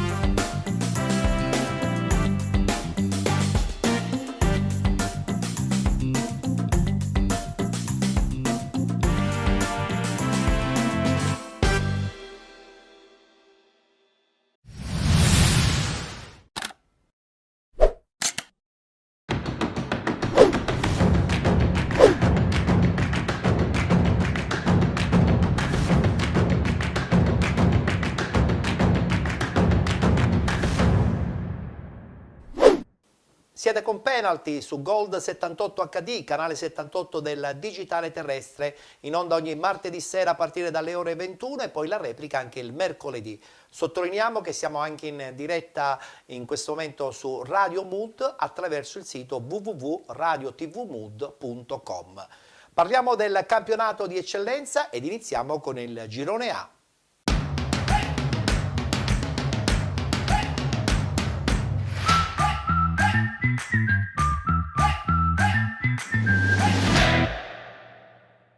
Si è giocata la prima giornata di ritorno del campionato, guardiamo subito i risultati. Castellammare batte Casteltermini 3-0, Canicattì batte Dolce Onorio Marsala 5-1, Mazzara Don Carlo Misilmeri 1-1, Nis FC che perde in casa 2-0 con la Parmonval, Mazzarese.2 batte Oratorio San Ciro e San Giorgio 1-0, Rinviata Pro Favara Enna Calcio, Unitas Sciacca batte Acragas 2018 1-0, Rinviata pure Monreale Cus Palermo. In classifica abbiamo la conferma del Canicattì in testa con 36 punti, 28 punti per la Nis FC, 26 per Castellammare e Mazzarese.2 con l'Oratorio San Ciro e San Giorgio, 24 punti l'Enna Calcio ed il Pro Favara, 23 punti per il Mazzara Calcio, 22 per l'Unitas Sciacca. Con 17 punti la Parmonval, 12 punti il Casteltermini, 9 punti per il Monreale, 6 per Dolce Onorio Marsala, chiude la classifica il Cus Palermo con 5 punti. Ricordiamo che l'Enna Calcio deve recuperare 2 partite, una partita da recuperare invece per Castellammare, Pro Favara, Monreale e Cus Palermo. Si torna in campo domenica prossima, domenica 30 gennaio. Questo è il tabellino degli incontri: Cus Palermo Casteltermini, Parmonval Oratorio San Ciro e San Giorgio, Acragas 2018 Nis FC, Canicattì Mazzara Calcio, Castellammare Pro Favara, Don Carlo Misilmeri Monreale, Enna Calcio Unitas Sciacca ed infine Mazzarese.2 Dolce Onorio Marsala. Dobbiamo partire per forza con il Canicattì. Vittoria sicuramente importante, anche di grande personalità, certamente con una squadra non da prima fascia, ma le partite bisogna giocarle e bisogna pure vincerle. Voi le avete giocate anche con una certa intensità in queste ultime settimane e in modo particolare questa partita ha dimostrato anche una certa determinazione verso certi obiettivi. Quindi una vittoria 5-1 che permette alla squadra di Lillo in questo momento di allungare in classifica e c'è dell'ottimismo, credo, no? Sì, assolutamente, sono di quelle partite che sembrano facili però vanno sempre giocate e sono quelle partite che possono creare le insidie maggiori. Noi siamo stati bravi domenica scorsa ad affrontarla con il piglio giusto, con la giusta determinazione, senza concederci distrazioni. Abbiamo fatto il nostro dovere, come si suol dire, ma non sempre è facile, però abbiamo dato anche l'impressione di volere continuare su quello che abbiamo fatto nel girone di andata, quindi la prima partita del girone del ritorno l'abbiamo iniziata benissimo, dando un chiaro segnale al campionato. Noi ci siamo e vogliamo arrivare fino alla fine. Chiaro, ieri abbiamo approfittato anche dei risultati favorevoli, o meglio non favorevoli per le squadre, per le nostre avversarie dirette. Soprattutto l'Acragas, che è caduta a Sciacca. Che è uscita sconfitta dal campo dello Sciacca, però noi è importante in questo percorso, dobbiamo guardare quello noi stessi, quindi fare, contare sulla nostra forza. Quadrato intorno al gruppo. Esatto, che è poi la forza di questa squadra, perché è composta da un gruppo di ragazzi che oltre ad avere anche delle eccelse doti tecniche e agonistiche sono anche un gruppo di ragazzi molto uniti che devo dire riescono a far diventare le difficoltà una cosa normale, quindi è un merito che questo gruppo che va a questo gruppo da parte della nostra società, da parte della città di Canicattì che sostiene sempre la nostra squadra e quindi un plauso veramente al gruppo dei ragazzi del Canicattì, fino ad oggi si sta comportando benissimo. Un plauso che a questo punto va indirizzato anche a Lillo Bonfatto, poc'anzi lo abbiamo accennato, no? Alcune similitudini con mister Alfio Torrisi, determinazione, convinzione, credo calcistico, possono essere sicuramente le componenti per portare in alto sicuramente il gruppo di Canicattì, e anche per quanto riguarda Lillo la voglia di dimostrare che la società evidentemente aveva visto bene nella sua giovane carriera. Sì, sicuramente sarà per lui un'esperienza importante anche per la sua crescita professionale, perché Lillo è un ragazzo ambizioso, è un ragazzo che ha studiato, ha avuto una sua esperienza in un campionato minore, che vincendolo tra l'altro con l'Atletico Gorgonia. Con l'Atletico Gorgonia, che certamente dimostra l'attitudine dell'allenatore a dare una impronta e a volere raggiungere degli obiettivi. Quindi sicuramente si sta trovando in una società organizzata con un gruppo di giocatori importanti, ma anche lui sta mettendo la propria passione, la propria forza e le proprie conoscenze affinché i risultati stanno venendo. Guardiamoci il servizio, vittoria 5-1 contro la squadra di Marsala, la Dolce Onorio.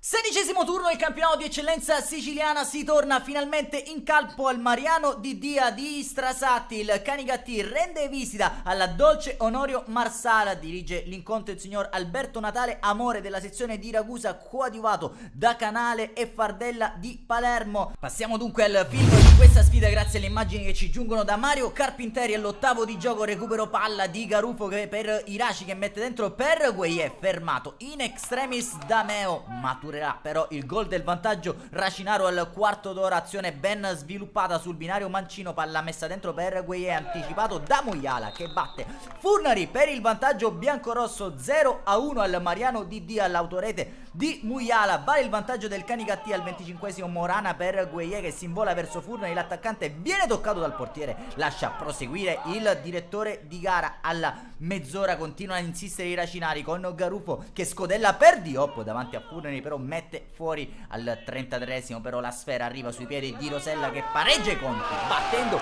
Barbagallo e riaccendendo un lumicino di speranza per la Dolce Onorio. Folgore al 35esimo, ci prova anche Figuccia dal limite, ma la palla termina alta sopra la traversa. Minuto 38, è Iraci che mette in moto Iezzi, irrompe in area Peppe Iezzi, apre il compasso ma calcia addosso a Furnari. Un minuto più tardi la punizione di Di Mercurio, un primo poi un secondo tentativo senza inquadrare però il bersaglio grosso. Ci prova allora con il cross di Garufo il Canicattì, la palla resta in aria per Iezzi che calcia però alto da buona posizione. Ennesimo corner un minuto più tardi battuto da Garufo per la testa di un compagno. Si salvano ancora una volta i locali.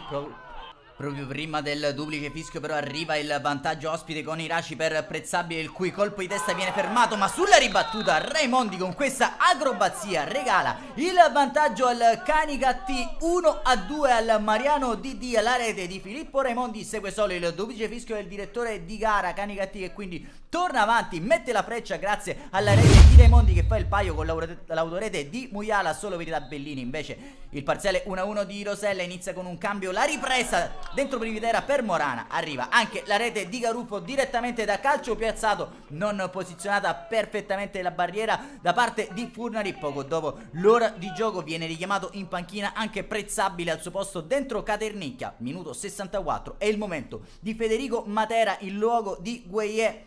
Prova a riaccendere una speranza allora la Dolce Onorio Marsala con Foglia che ci prova dalla distanza. Barbagallo senza patemi d'animo fa sua la sfera. 2 minuti più tardi torna ad offendere i Racinari con Garufo che mette dentro Iraci per Matera, sbaglia clamorosamente il colpo del KO. Minuto 80, fuori Iezzi, dentro Toledo. 2 minuti più tardi tornano a farsi vedere i locali con Genna che calcia alto da una buona posizione proprio a 2 passi da Barbagallo. 4 minuti più tardi Ben Iraci fa tutto da solo, la sua conclusione però viene neutralizzata da Furnari al 90esimo. 1-2 tra Iraci e Matera, si può involare allora il numero 7 biancorosso, salta Furnari e deposita nella porta ormai sguarnita il gol dell'1-4, punto esclamativo di un risultato che diventerà ancora più rotondo al secondo minuto di recupero. Palla per Iraci che serve Matera, si può involare tutto solo verso la porta difesa da dalla Furnari si lascia ipnotizzare Matera sulla ribattuta, la doppietta di Benedetto Iraci per il definitivo 1-5. Canicattì che mostra i muscoli sempre più in vetta al girone A di eccellenza e infatti game over al Mariano di Dia di Strasatti. Il Canicattì sale a 36 punti a più 5 sulla Don Carlo Misilmeri.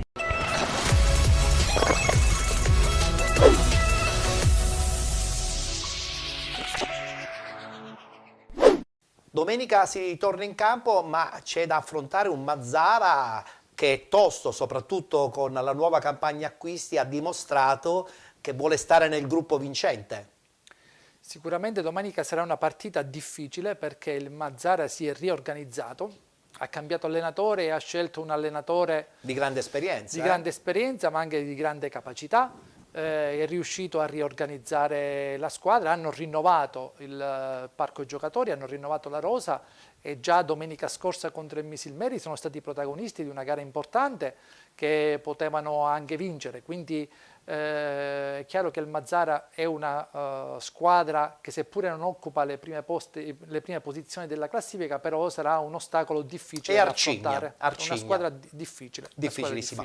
Guardiamoci gli highlights proprio sul pareggio 1-1 con la Don Carlo Misilmeri e poi dopo parliamo proprio anche della Don Carlo Misilmeri.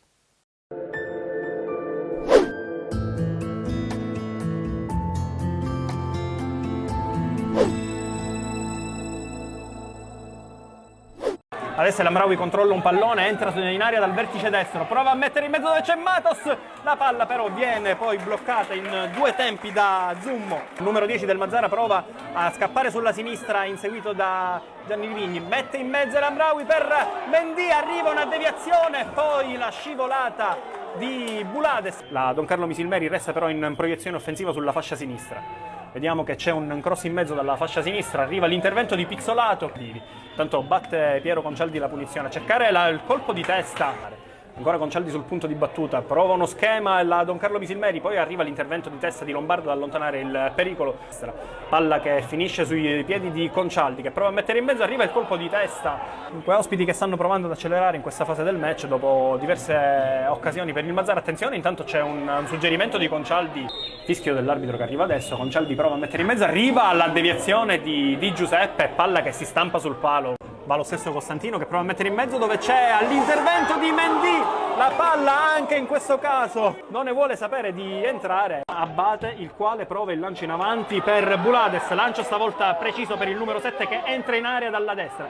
Prova ad accentrarsi, prova il sinistro. Ancora Costantino sul punto di battuta. Palla stavolta messa in mezzo dove c'è il colpo di testa di Punzi che gonfia la rete e il Mazara passa in vantaggio. Ha segnato al 53esimo minuto con uno stacco di testa imperioso Andrea Punzi. Mendola prova a mettere in moto Lucera che sulla sinistra prova a mettere in mezzo, a sua volta c'è il colpo di testa di Giuseppe e il pareggio della Don Carlo Misilmeri. Quando siamo al 60esimo minuto Di Giuseppe ristabilisce la parità. C'è ancora Concaldi sul punto di battuta dalla bandierina. Arriva il cross in mezzo, stavolta a saltare più in alto di tutti è Bulades. Biancorossi in proiezione offensiva, adesso prova a entrare in area il giocatore della Don Carlo Misilmeri.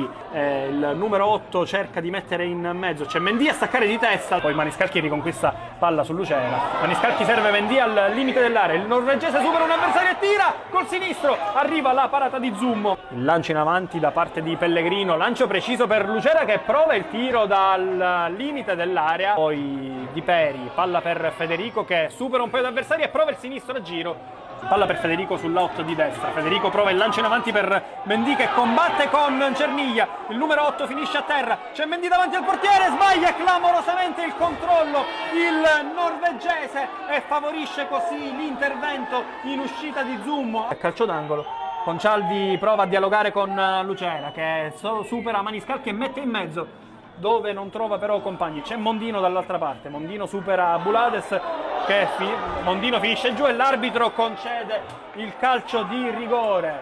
Parte Concaldi contro Pizzolato, Pizzolato ipnotizza Concaldi e salva il Mazara. Grande parata di Pizzolato Arriva adesso il fischio dell'arbitro, Maniscalchi prova a mettere in mezzo dove ci sono tante maglie giallo-blu, il pallone incredibile, esce di pochissimo sopra la traversa della porta difesa da Zummo. Mazzara ancora una volta vicinissimo al vantaggio con questa traiettoria stranissima, una parabola stranissima quella disegnata da Maniscalchi, con nessuno che è riuscito a intervenire su questo tentativo che si è trasformato in un tiro cross. Poi anche Zummo è andato a vuoto, ma la palla ha superato la traversa della porta difesa dall'estremo difensore biancorrosso. Risultato che resta ancora quello di 1-1. Adesso il rinvio di Zummo, ma arriva il triplice fischio dell'arbitro.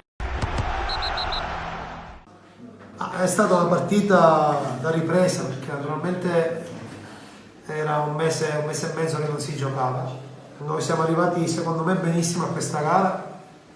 Non voglio elencare gli assenti, ma voglio parlare dei presenti, perché tutti sanno l'organico che abbiamo, quindi sanno purtroppo le assenze che abbiamo avuto sono per squalifica, dispiace, e poi abbiamo avuto un'altra assenza in settimana per un problema traumatico che dà fastidio, perché il nostro giocatore ha avuto un problema al ginocchio, Mauro, quindi questo ci dispiace. Però parlo dei presenti che hanno fatto una grande partita. Penso che il primo tempo la mia squadra all'inizio un pochettino ci sono state 2 discese di Mauri, poi abbiamo preso il gioco in mano. Tutto sommato sono molto soddisfatto sia per la tenuta fisica che quella tecnica. Considerato che avevamo il 2003 in mezzo al campo, abbiamo giocato con 3 under, ci siamo dovuti adattare perché anche Pellegrino era un rientrante, si è allenato solo 4 giorni, Mondino, che si è procurato il rigore, si è allenato solo l'ultima settimana, quindi chi è sceso in campo ha dato tanto e ha rispecchiato questo mese e mezzo di grande lavoro.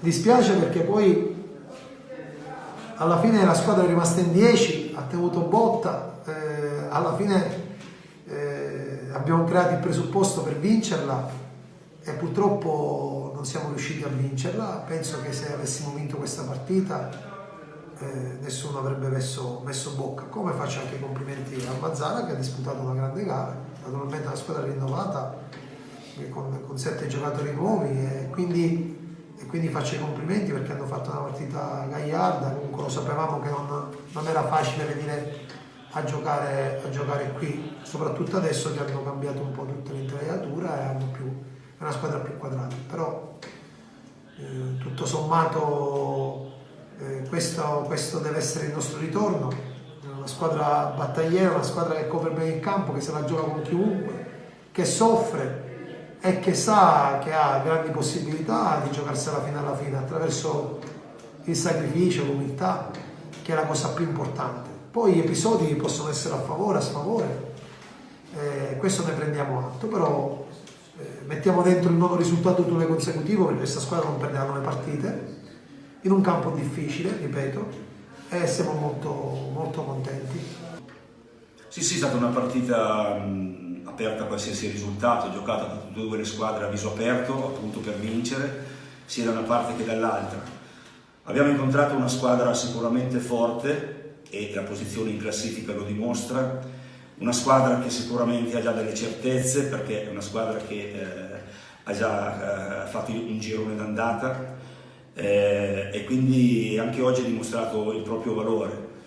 Da parte nostra sono molto contento perché i ragazzi hanno interpretato molto bene la gara e abbiamo messo in campo tante cose di quelle che stiamo provando in allenamento. Ecco, a differenza dei nostri avversari, per noi oggi è stata la prima partita di questo gruppo insieme, la prima partita perché noi è dal 19 di dicembre che non disputiamo una gara, né amichevole, tantomeno ufficiale, e in questo periodo noi abbiamo rivoluzionato un po' la rosa, l'organico della squadra. Quindi ci siamo solo allenati un po' a sprazzi e quasi mai al completo perché poi abbiamo avuto tanti problemi di Covid.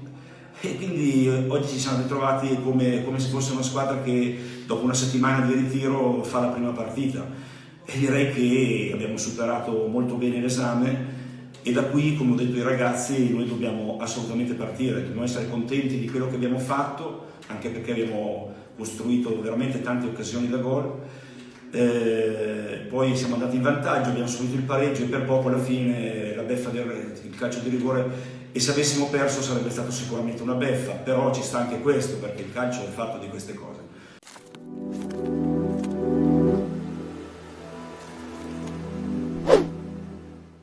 Don Carlo Misilmeri, che con l'arrivo di Utro insomma, ha dato un'ulteriore svolta al progetto Serie D.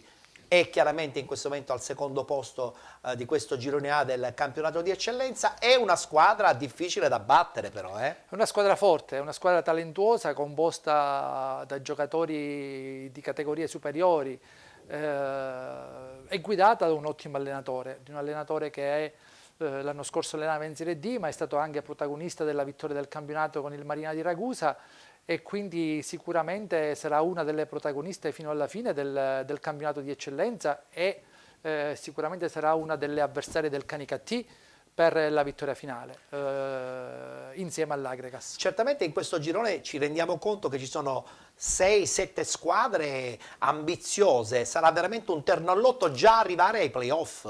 Sarà difficile perché praticamente c'è un livello, dicevo io in questi giorni, livellato verso l'alto, di squadre forti, di un gruppo di squadre forti che si equivalgono, e quindi alla fine conterà secondo me sia l'organizzazione societaria, ma conterà anche la preparazione atletica, e conterà anche qualche componente esterno che potrebbe essere anche componente Covid, che potrebbe determinare in certi aspetti qualche rinvio, potrebbe essere una componente che si potrebbe innescare come un'incognita nel determinare qualche risultato. Speriamo che ciò non avvenga. Nel gruppo delle squadre di testa troviamo anche la Nisse, che ahimè perde in casa 2-0 con la Parmonval, e da lì poi si sono innescate certamente situazioni anche contro il presidente Arialdo Giammusso, che già è un po' sofferente, la piazza stessa lo critica,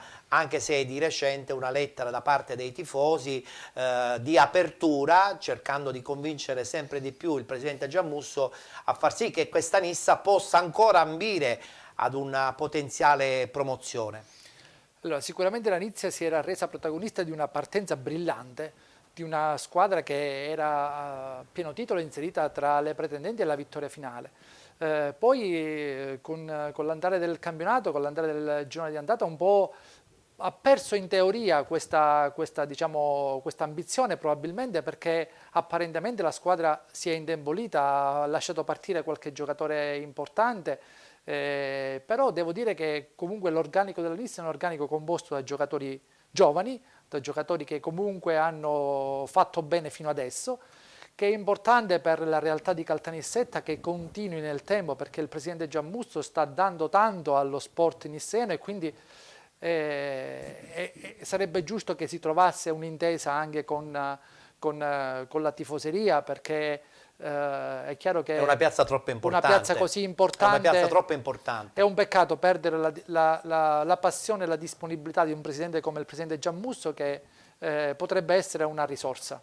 Guardiamoci gli highlights della vittoria fuori casa della Parmonval, guarda caso appunto proprio contro la squadra della Nissa. 2-0 il risultato finale.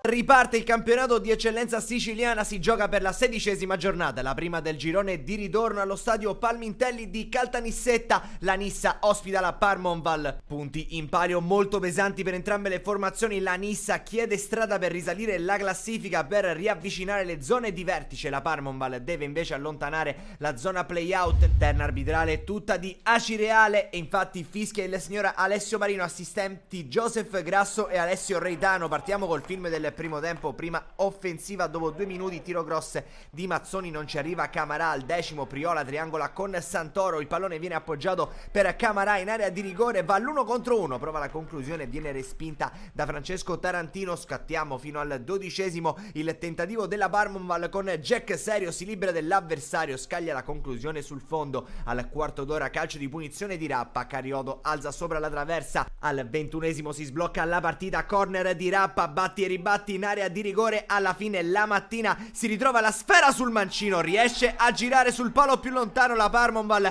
sblocca il risultato e si porta in vantaggio sulla Nissa grazie a questa azione di calcio d'angolo. 10 minuti dopo, tentativo su calcio di punizione di Serio che viene bloccato da Kebba. Al 34esimo la palla finisce sul destro di Garofalo, pallone messo in area di prima intenzione, colpo di testa di Taormina, colpo di reni di Francesco Tarantino che va a deviare in calcio d'angolo. Al 38esimo l'ultima occasione della partita da Priola per Taormina, il tentativo è di Camarà ma si perde sul fondo, duplice fischio allora al Palmintelli. Fin qui 0-1 tra Nissa e Parmonval, decide il gol al 21esimo da parte di La Mattina. Partiamo col film della ripresa, vedremo a chi andranno i 3 punti in palio, ricordiamo importanti per entrambe le compagini. Entra Pardo per Santoro al 50esimo, al 54esimo però recupero palla della Parmonval che si può distendere in contropiede, il pallone finisce a Carioto che resiste alla carica e trova il gol del 2-0 battendo Kebba in uscita. Parmonval che allora mette una seria ipoteca sulla vittoria della partita quando entra Brace sul terreno di gioco al 63esimo, calcio di punizione di Rappa che finisce alto sopra la traversa, tocca a Reducci per Mazzoni. 68esimo, punizione di Serio che viene bloccata in presa bassa da Kebba. Scorriamo fino al 75esimo, tocca all'Oporto per Priola.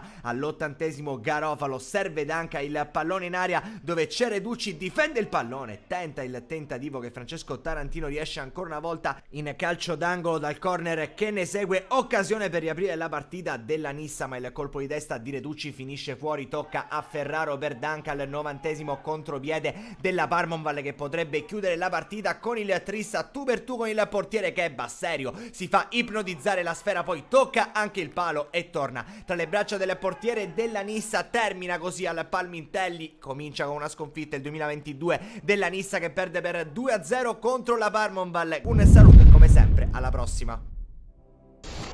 Non si è giocata la partita Pro Favara-Enna, che sono altre due realtà che sono lì pronte ad agguantare anche il treno playoff. Tra l'altro ad Enna c'è stato anche un cambio, è andato via l'allenatore, dovrebbe arrivare il nome nel giro ancora di qualche altro giorno, però anche lì ad Enna hanno una gran voglia di tentare il salto. Sì, l'Enna sicuramente era accreditata ed è secondo me accreditata tra le protagoniste del campionato e sicuramente riuscirà ad agganciarsi ai playoff e lottare fino alla fine. Non so se per la vittoria del campionato perché è leggermente attardata, però sicuramente sarà una delle protagoniste. Ha 2 partite da recuperare. Ha ancora 2 partite da recuperare. Diciamo che è stata, tra virgolette, una delle vittime dell'epidemia Covid perché ha dovuto rinviare tante partite e poi le ha dovute recuperare una dietro l'altra e non è sempre facile, seppure in teoria e potenzialmente ha dei risultati da ottenere. Ma è uno sforzo doppio però, è uno sforzo doppio. Però non è facile dare continuità in un tempo ridotto a tutti i risultati, tant'è che ha avuto qualche battuta d'arresto e sta segnando un bel passo e dispiace che poi a pagare sempre l'allenatore. A pagare è stato l'allenatore, tra l'altro l'amico Sebbi Catania che è stato anche allenatore a Canicattì, quindi però purtroppo il calcio è questo e sappiamo che quando i risultati non vengono secondo quelle che sono gli obiettivi della società e anche le aspettative. Le aspettative, esattamente, le aspettative purtroppo a farne le spese è l'allenatore. Che cosa succede ad Agrigento? È chiaro che negli ultimi periodi c'è stato un po' di movimento all'interno della società Agragas. Il presidente Sonia Giordano che si è dimessa, questo non dà stabilità all'ambiente. Qualche giocatore che è andato via subito prima della chiusura delle liste, magari in modalità anche in attesa, mi riferisco a Peppe Gambino che è il capitano dell'Agragas, qualche altro giocatore come Punzi, come Costantino che sono andati via, quindi giocatori importanti che costituivano una rosa di giocatori forti che sicuramente è tra le accreditate per la vittoria del campionato. In questo passaggio tra quindi le cessioni e i nuovi arrivi è chiaro che è una cosa che paghi, che qualche difficoltà la puoi incontrare. Poi so che nell'ultima partita, se non ricordo male, c'era qualche assenza per squalifica, quindi insomma la squadra era un po' rimaneggiata, quindi ci può stare, giocare a sciacca non è mai facile rispetto ad un pubblico molto caloroso che gremisce lo stadio in maniera molto numerosa e quindi non è facile ottenere risultati a sciacca. Guardiamoci gli highlights, vittoria dell'Unitas Sciacca 1-0 contro l'Agragas 2018.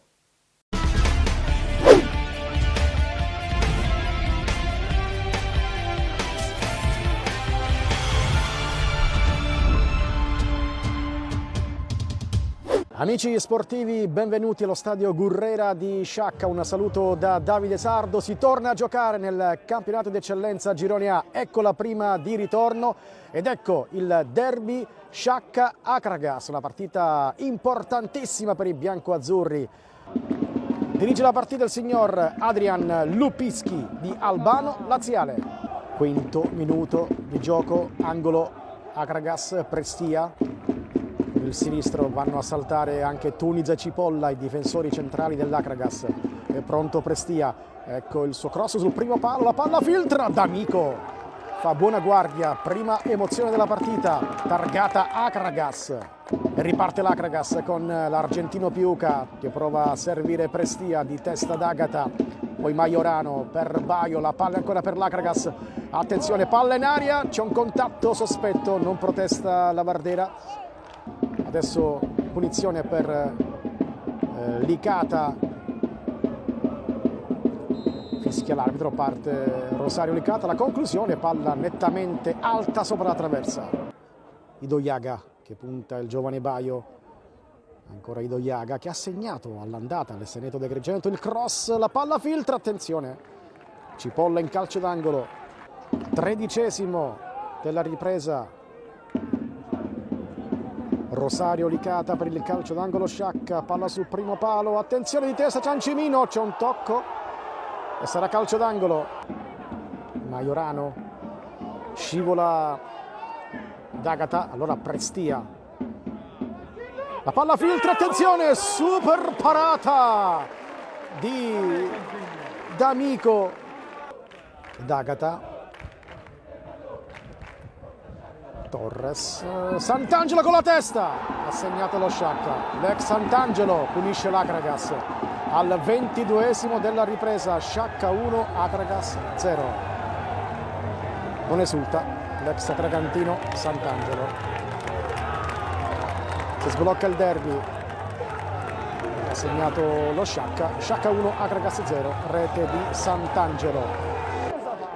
Majorano mette giù il pallone, poi Lucas Corner, ancora Lucas Corner, pallone a destra per Prestia, attenzione, nel finale l'Akragas ci prova Prestia, il tiro cross, palla sul fondo, non cambia il risultato e finisce qui, seconda sconfitta di fila per l'Akragas che cade al Gurrera di Sciacca, vince lo Sciacca 1-0. Decide la partita l'ex biancoazzurro Sant'Angelo con un bel gol di testa nella ripresa. È tutto dal Gurrera, Sciacca 1, Akragas 0. Un saluto da Davide Sardo. Secondo me innanzitutto lo Sciacca ha vinto una partita meritatamente, quindi ci deve dare atto che è una squadra che ha vinto meritatamente, ripeto, perché ci sono affrontate due squadre a viso aperto, due squadre che hanno lottato ma dove non c'è stato, tra virgolette, parate importanti da parte di tutti e due i portieri. Abbiamo avuto un'occasione noi dove il portiere loro è stato bravo, hanno fatto un'occasione loro, hanno fatto gol, però questo si deve dare atto che lo Sciacca ha vinto, quindi non ci possiamo nascondere dietro un dito. Per quanto riguarda i nuovi rinforzi, forse in campo non se ne è accorto, ma ce n'era soltanto uno. Quindi in questo momento, anche se quelli che hanno giocato io ho molta fiducia, purtroppo per un motivo o per un altro in questo momento le cose non stanno andando nel verso giusto, ne prendiamo atto e sappiamo che dobbiamo lavorare più di prima.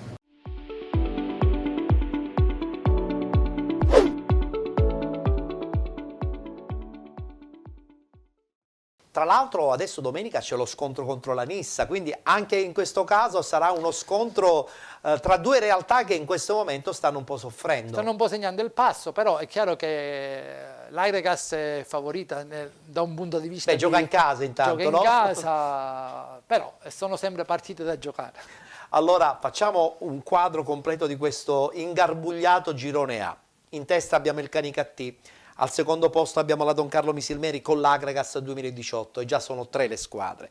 Poi abbiamo la Nissa FC, abbiamo il Castellammare di cui nessuno parla, ma intanto i punti sono tanti. E deve recuperare Mazzarese punto 2, l'Oratorio San Ciro e San Giorgio, l'Enna Calcio e mettiamoci dentro anche il Pro Favara. Chi lo deve perdere questo campionato? E infatti, come dicevamo prima, è un campionato molto livellato, tra l'altro tutte le squadre che hai elencato sono squadre forti, quindi è chiaro che seppure magari non tutte saranno, diciamo, potranno arrivare alla fine del campionato, ma sicuramente tutte possono essere arbitri per decretare quale di queste squadre lo possa È vero, è ingarbugliatissimo, ma ci piace così però, Assolutamente. Perché così c'è più intensità. C'è più, diciamo, come dire, più possibilità, insomma, di... Più pathos. Più pathos. Perfetto. Ok, adesso voltiamo pagina e parliamo di un altro girone del campionato di eccellenza, secondo me un po' meno pathos in questo secondo girone, il girone B.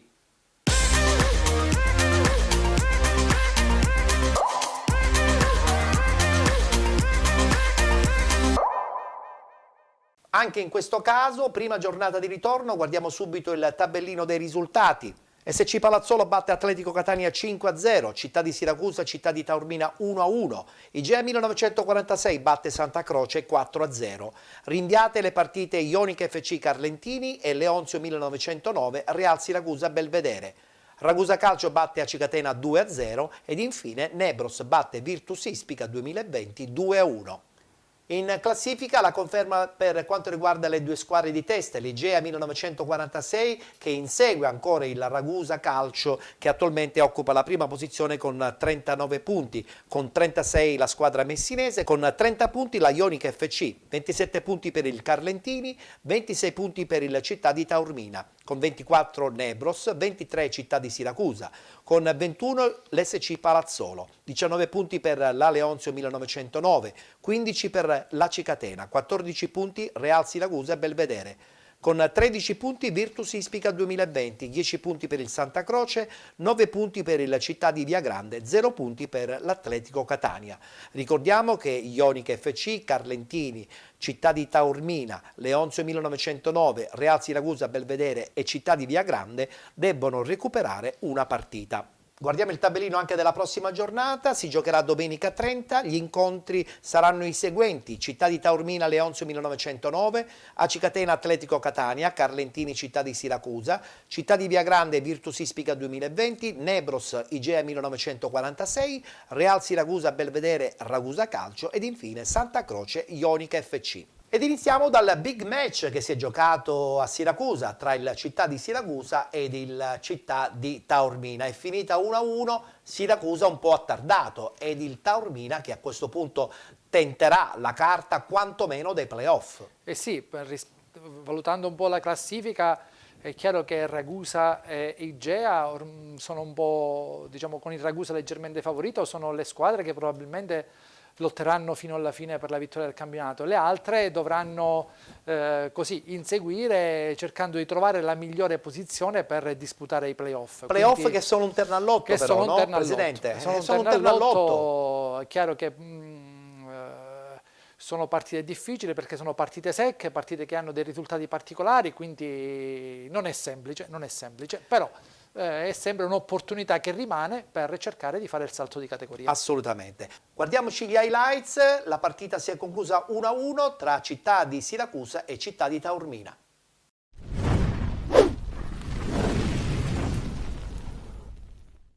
Buon pomeriggio dal Nicola De Simone per Siracusa Taormina, prima giornata di ritorno di eccellenza Girone B, squadre che stanno facendo il loro ingresso in campo.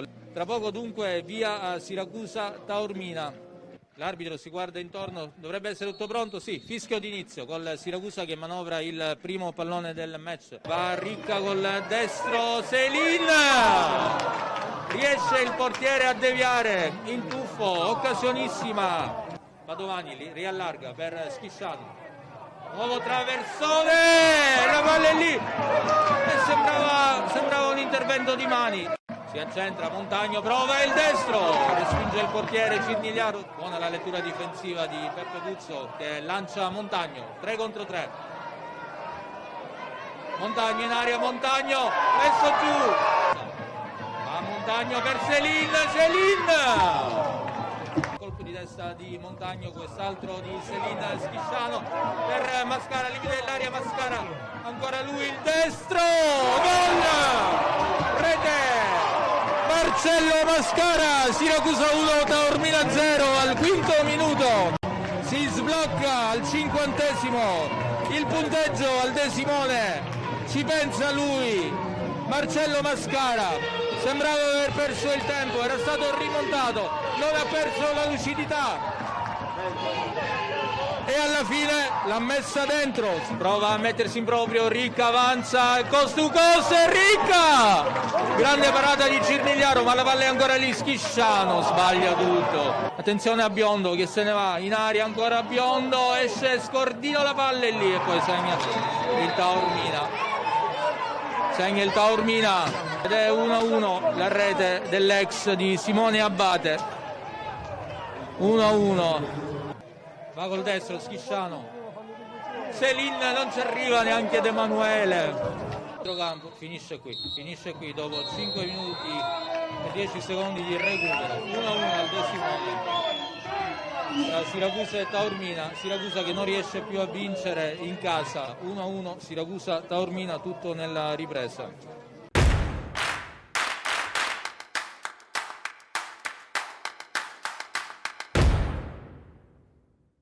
Deluso perché i ragazzi hanno fatto un'ottima prestazione, una grande gara di sacrificio, determinazione e concentrazione. Io alla squadra non posso rimproverare nulla per quello che si è visto oggi nell'arco dei 90 minuti.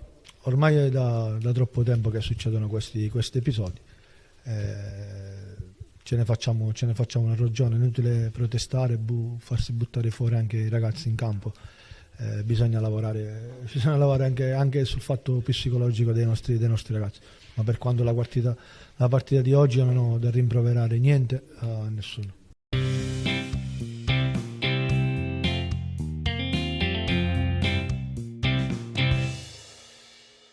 E parliamo adesso delle due squadre che attualmente sono prima e seconda in classifica. Iniziamo con il Ragusa Calcio. Nel frattempo stiamo già guardando le immagini di questa vittoria 2-0 netta contro la Cicatena.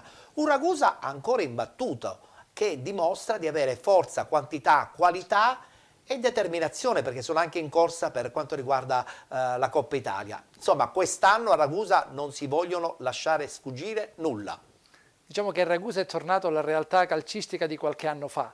Si è riorganizzato, anche la città di Ragusa certamente merita una squadra in una categoria non inferiore alla Serie D minimo, quindi stanno andando bene, sono, diciamo così, primi in classifica con merito, hanno anche una squadra ben organizzata, forte, quindi è chiaro che lotteranno fino alla fine per la vittoria del campionato con un favore rispetto agli altri, con leggero favore. Attenzione però, poi la Serie D bisogna mantenerla, perché il grande problema delle squadre ragusane è stato sempre quello poi di mantenere la categoria tra i professionisti. Modica un paio di anni fa, la stessa Ragusa, che insomma non ha mai dato continuità poi per quanto riguarda le stagioni. Diciamo che è un problema un po' di tutte le società, infatti. Soprattutto quelle siciliane, che mi riallaccio al discorso che facevamo inizialmente, quello di dare continuità ai risultati sportivi.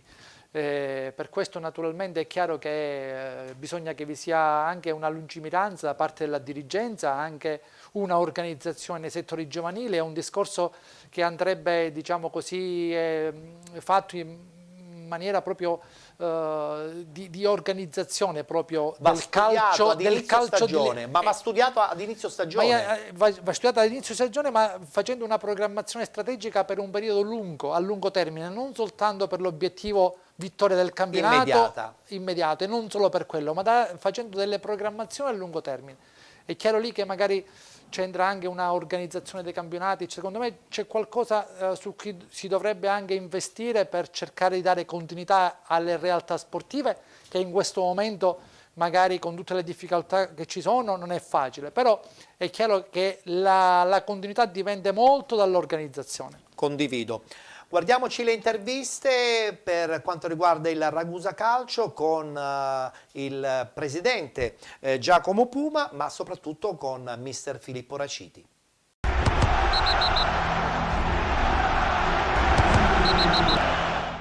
Diciamo che riniziare dopo tanto tempo a volte ti porta magari una perdita di ritmo, no?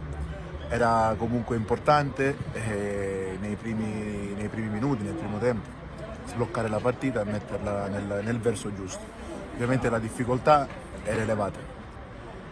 Nel giro di ritorno all'inizio delle partite magari i valori si azzerano perché vieni da un mese di inattività, quindi come ho detto prima perdi un po' di ritmo partita. Questo lo vai a riprendere ovviamente giocando, però devo dire che nel complesso la prestazione è stata più che sufficiente, più che buona e sono contento per quello che oggi i ragazzi hanno fatto vedere in campo. Dobbiamo essere noi, come benissimo hai detto tu, a riprendere dove avevamo lasciato, quindi questo è l'obiettivo che abbiamo tutti, questo è l'obiettivo che hanno i ragazzi. Per riprendere significa correre per come abbiamo corso nel girone di andata. Correre nel senso di punti. Le inseguitrici, chiamiamole così, che poi le inseguitrici non hanno niente, corrono forte. Noi per fare quello che abbiamo fatto nel giro di andata dobbiamo andare più veloci di loro. Quindi per andare più veloci di loro serve mentalità, serve atteggiamento e credo che comunque oggi nel primo tempo l'abbiamo dimostrato. Quindi questo è l'atteggiamento giusto, questo è l'atteggiamento di una squadra che vuole conquistare qualcosa di importante. L'importante oggi era vincere, i 3 punti oggi fondamentali perché ovviamente dopo un mese di stop per la pausa natalizia e il Covid, diciamo che ripartire col piede giusto era importante. Abbiamo vinto, dobbiamo riprendere ovviamente la condizione e continuare a vincere perché adesso mancano 15 partite o 14 partite e le dobbiamo giocare tutte ad alto livello per poter vincere il campionato. L'altra squadra importante di questo girone, lo abbiamo già detto poc'anzi, è l'Igea 1946. Attenzione perché Igea 1946 è una realtà che ha già fatto per molti anni il professionismo, no? L'ex Igea Virtus, ed è la dimostrazione che la piazza è già pronta eventualmente per il salto di qualità. E che cosa succederà? Bisognerà poi scontrarsi contro la realtà di Ragusa. Attualmente sono 3 i punti che separano la prima con la seconda in classifica.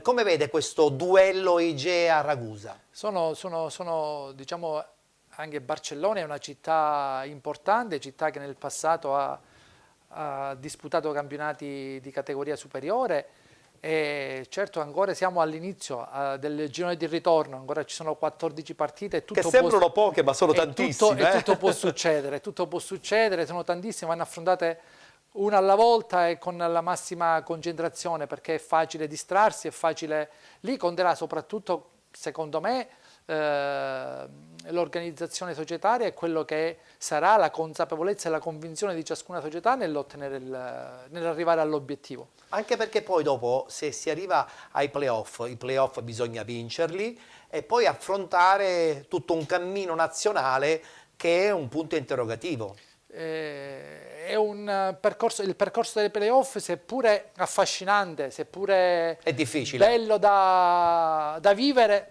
ne abbiamo avuto l'esperienza, però è certamente un percorso difficilissimo. Guardiamoci il servizio, la vittoria 4-0 dell'Igea 1946 contro il Santa Croce.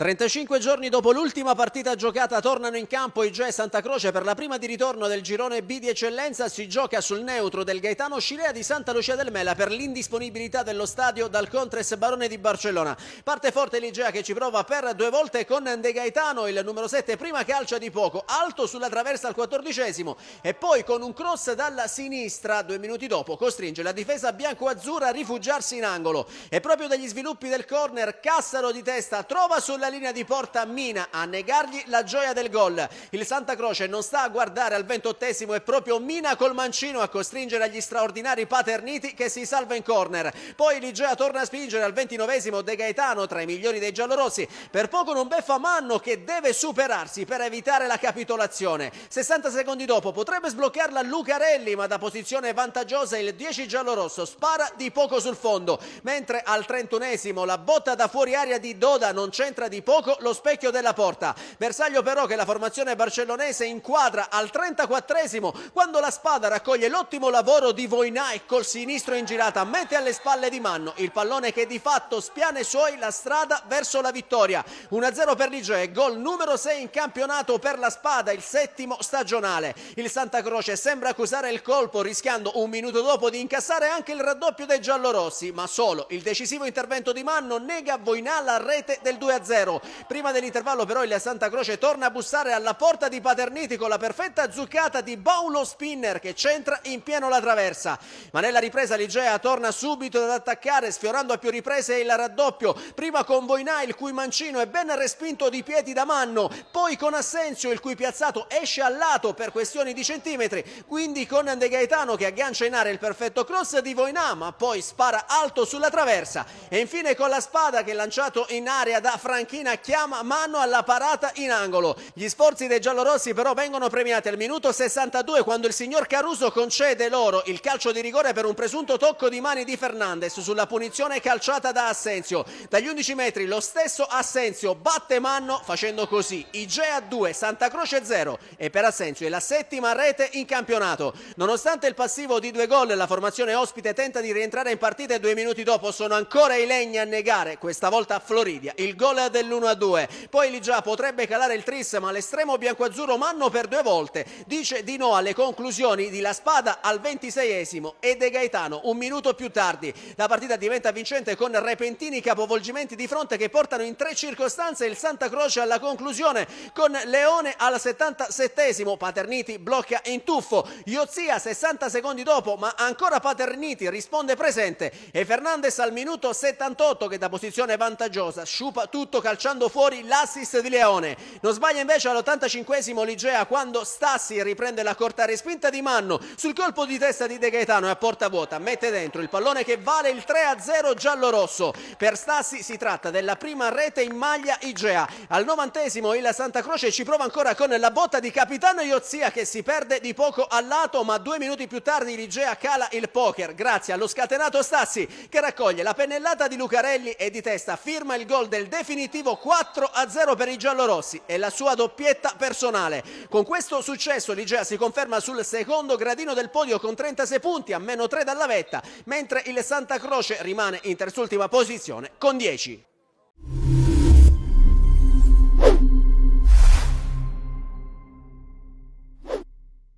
Insomma, vedremo quello che succederà a partire dalle prossime settimane. Per intanto godiamoci questo duello Igea-Ragusa con un terzo incomodo che potrebbe essere il Città di Taormina, il Città di Siracusa. Ma io ci metterei dentro anche la Ionica FC che attualmente, volendo, è soltanto a 6 punti dal secondo posto e deve anche recuperare una partita. Secondo me sono tutte squadre che lotteranno fino alla fine per i playoff. Però per quanto riguarda il risultato finale io lascerei, diciamo, le due, Ragusa e Igea. Sino all'ultimo. Sino all'ultimo saranno loro a contendersi la vittoria Forse finale. lo scontro diretto potrebbe decidere a quel punto potrebbe essere decisivo, il risultato finale. Però è importante dare continuità ai risultati, quindi evitare distrazioni, come dicevo prima. Alla fine saranno loro le due squadre che lotteranno fino alla fine per la vittoria. Per le altre dovranno accontentarsi dei playoff. Benissimo, e abbiamo dunque concluso il discorso riguardante il campionato di eccellenza. Facciamo un passo indietro, ritorno a parlare del Girone A ed in modo particolare del progetto Canicattì. Lo abbiamo detto, l'allenatore nuovo, giovane, vincente, che sta dando i frutti dell'investimento che in società è stato deciso in questa stagione, ma dopo l'allenatore, oltre all'allenatore, deve esserci qualcos'altro. Sicuramente la vostra idea di calcio è chiara, il progetto Serie D è molto ambizioso. Sì, è un progetto che noi inseguiamo da tanti anni. Devo dire che con tanti investimenti. Con tanti investimenti, con tanto impegno, con tanta passione, con tanta voglia. È un progetto che praticamente noi abbiamo avuto come obiettivo sin dall'inizio della rinascita del Canicattì. Abbiamo nel tempo ottenuto dei risultati importanti di crescita continua, ma crescita non soltanto in termini di risultati con la vittoria del campionato di promozione, ricordo con la vittoria della Coppa Italia di eccellenza, ma soprattutto in termini di organizzazione societaria. Abbiamo sempre cercato di strutturare nel miglior modo la società, perché riteniamo che comunque per avere un progetto di lunga veduta, di lunga durata, la compagine societaria deve essere forte, deve essere strutturata e deve comunque avere la potenzialità di investire anche da un punto di vista economico. E quindi abbiamo sempre avuto come obiettivo principale, anche quando non sono venuti i risultati, di consolidare il gruppo dirigente societario e il gruppo dei soci che con tanto impegno e tanta passione ha sempre sostenuto il progetto sportivo del Canicattì. Un progetto sportivo però che ahimè insomma, ha un tassello mancante fondamentale, il campo. Purtroppo, un progetto sì. Serie D va di pari passo con un progetto di uno stadio, di un gruppo tifosi che segue la squadra in casa con una certa continuità. Sembra una distonia tra quello che è il progetto sportivo e quello che è... però indirettamente bisogna fare i conti anche con questa realtà. È la carenza di strutture che Canicattì ha, Canicattì come anche tanti altri centri dell'Agrigentino, ma in però c'è particolare... una doppia amarezza, perché sapendo che c'è un progetto sportivo in questo momento manca un progetto, diciamo, strutturale da parte anche dell'amministrazione in questo caso, che dovrebbe secondo me insomma sposare un po' di più le vostre idee. Dall'inizio del nostro insediamento abbiamo avuto come obiettivo parallelo sempre quello di lavorare affinché le amministrazioni comunali che si sono succedute nel tempo abbiano, diciamo, come punto di riferimento e come obiettivo quello della ristrutturazione dello stadio Carlotta Bordenaro. C'eravamo anche riusciti, perché il progetto campo sportivo Carlotta Bordenaro, ristrutturazione del Carlotta Bordenaro con il rifacimento del fondo in erba sintetica, è stato anche approvato, era stata anche affidata la gara all'impresa che avrebbe dovuto iniziare i lavori nel mese di luglio. Poi ad un certo punto è intervenuto un provvedimento della sovrintendenza beni culturali che ha bloccato i lavori perché c'era un problema con la villa comunale che è praticamente confinante con lo stadio di Canicattì e il progetto si è arenato. Però attenzione, quando parliamo di progetto di risistemazione, in questo caso del vecchio stadio di Canicattì, io credo che bisogna parlare di un progetto a lunga gittata, perché se si sistema il manto erboso poi c'è tutto il contorno che sono tribune, zone d'accesso, che sono fondamentali anche e soprattutto per un progetto più importante di Serie D e perché no anche di Lega Pro. Questi diciamo che sono i ragionamenti condivisibili e i ragionamenti che anche l'amministrazione comunale di Canicattì ha fatto in passato. Sì. Come primo obiettivo era quello, l'obiettivo che ci si è posti e si è posta l'amministrazione comunale, era quello di ristrutturare il Carlotta Bordenaro per dare nella disponibilità della società sportiva Canicattì e comunque delle società che ruotano attorno alla città di Canicattì uno stadio all'interno della propria città.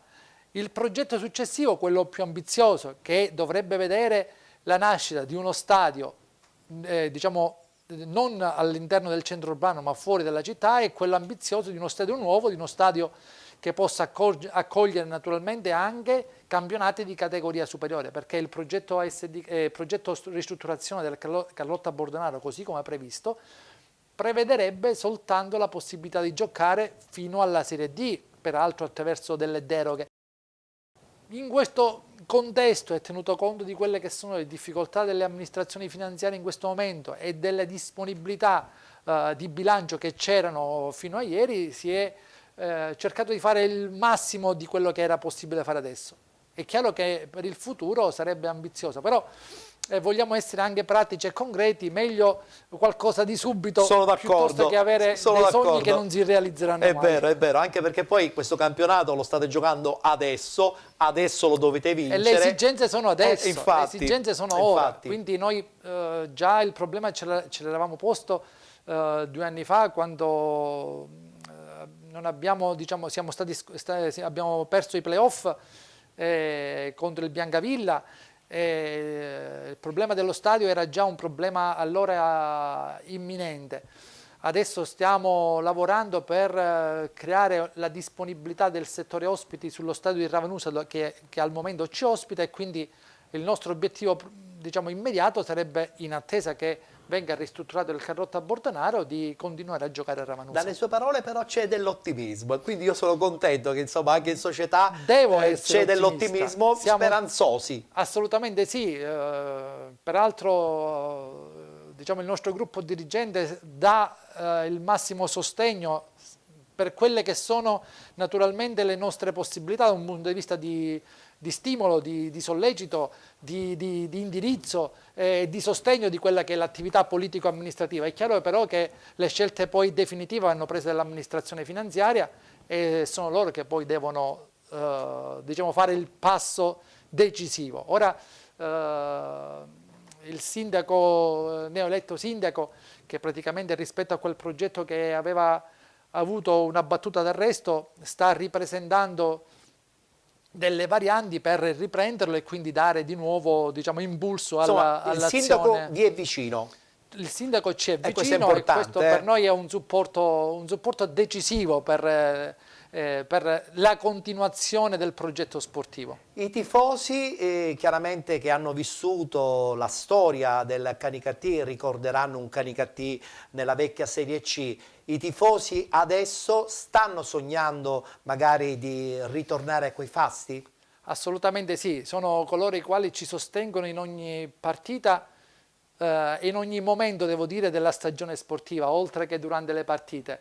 Ci sostengono in maniera anche concreta, ci sono vicini, sono consapevoli dei sacrifici che una società sportiva oggi in generale, ma in particolare noi che siamo costretti a giocare fuori dalla nostra città, incontriamo, e quindi sono molto anche, per certi versi si sentono anche coinvolti in quello che è il progetto sportivo del Canicattì, ed è chiaro che il nostro progetto è un progetto che viene condiviso insieme a loro, perché sarebbe per noi un sogno, ma dare questa soddisfazione ai tifosi canicattinesi e ai ragazzi ultras e reginari e alle Brigate 1980 che ci sostengono tutte le domeniche, ma devo dire costantemente tutti i giorni. Passiamo dunque ai saluti. Io ringrazio il vicepresidente del Canicattì Fausto Giacchetto, un saluto a tutta la bella realtà di Canicattì che sta sognando meritatamente. Sarà un campionato che vi regalerà comunque delle soddisfazioni, perché sin qui voi le avete regalate ai vostri tifosi e anche un po' a chi frequenta il mondo del calcio. Noi vogliamo quest'anno lottare sempre fino alla fine, ma vogliamo anche a questo punto del campionato, oltre ad avere grande entusiasmo e grande passione, dobbiamo essere anche molto umili e sereni e tranquilli, affrontare partita dopo partita, nella consapevolezza che stiamo facendo di tutto. Abbiamo fatto in passato, ma stiamo facendo di tutto per ottenere un risultato ambizioso, un risultato importante, un risultato che inseguiamo da tanto tempo. Comunque andrà, sarà un successo. Comunque andrà, sarà un successo. Grazie al presidente Fausto Giacchetto, e adesso il commento, come al solito tecnico e non solo, di Giampaolo Montineri sul campionato di eccellenza, sia per quanto riguarda il girone A che il girone B.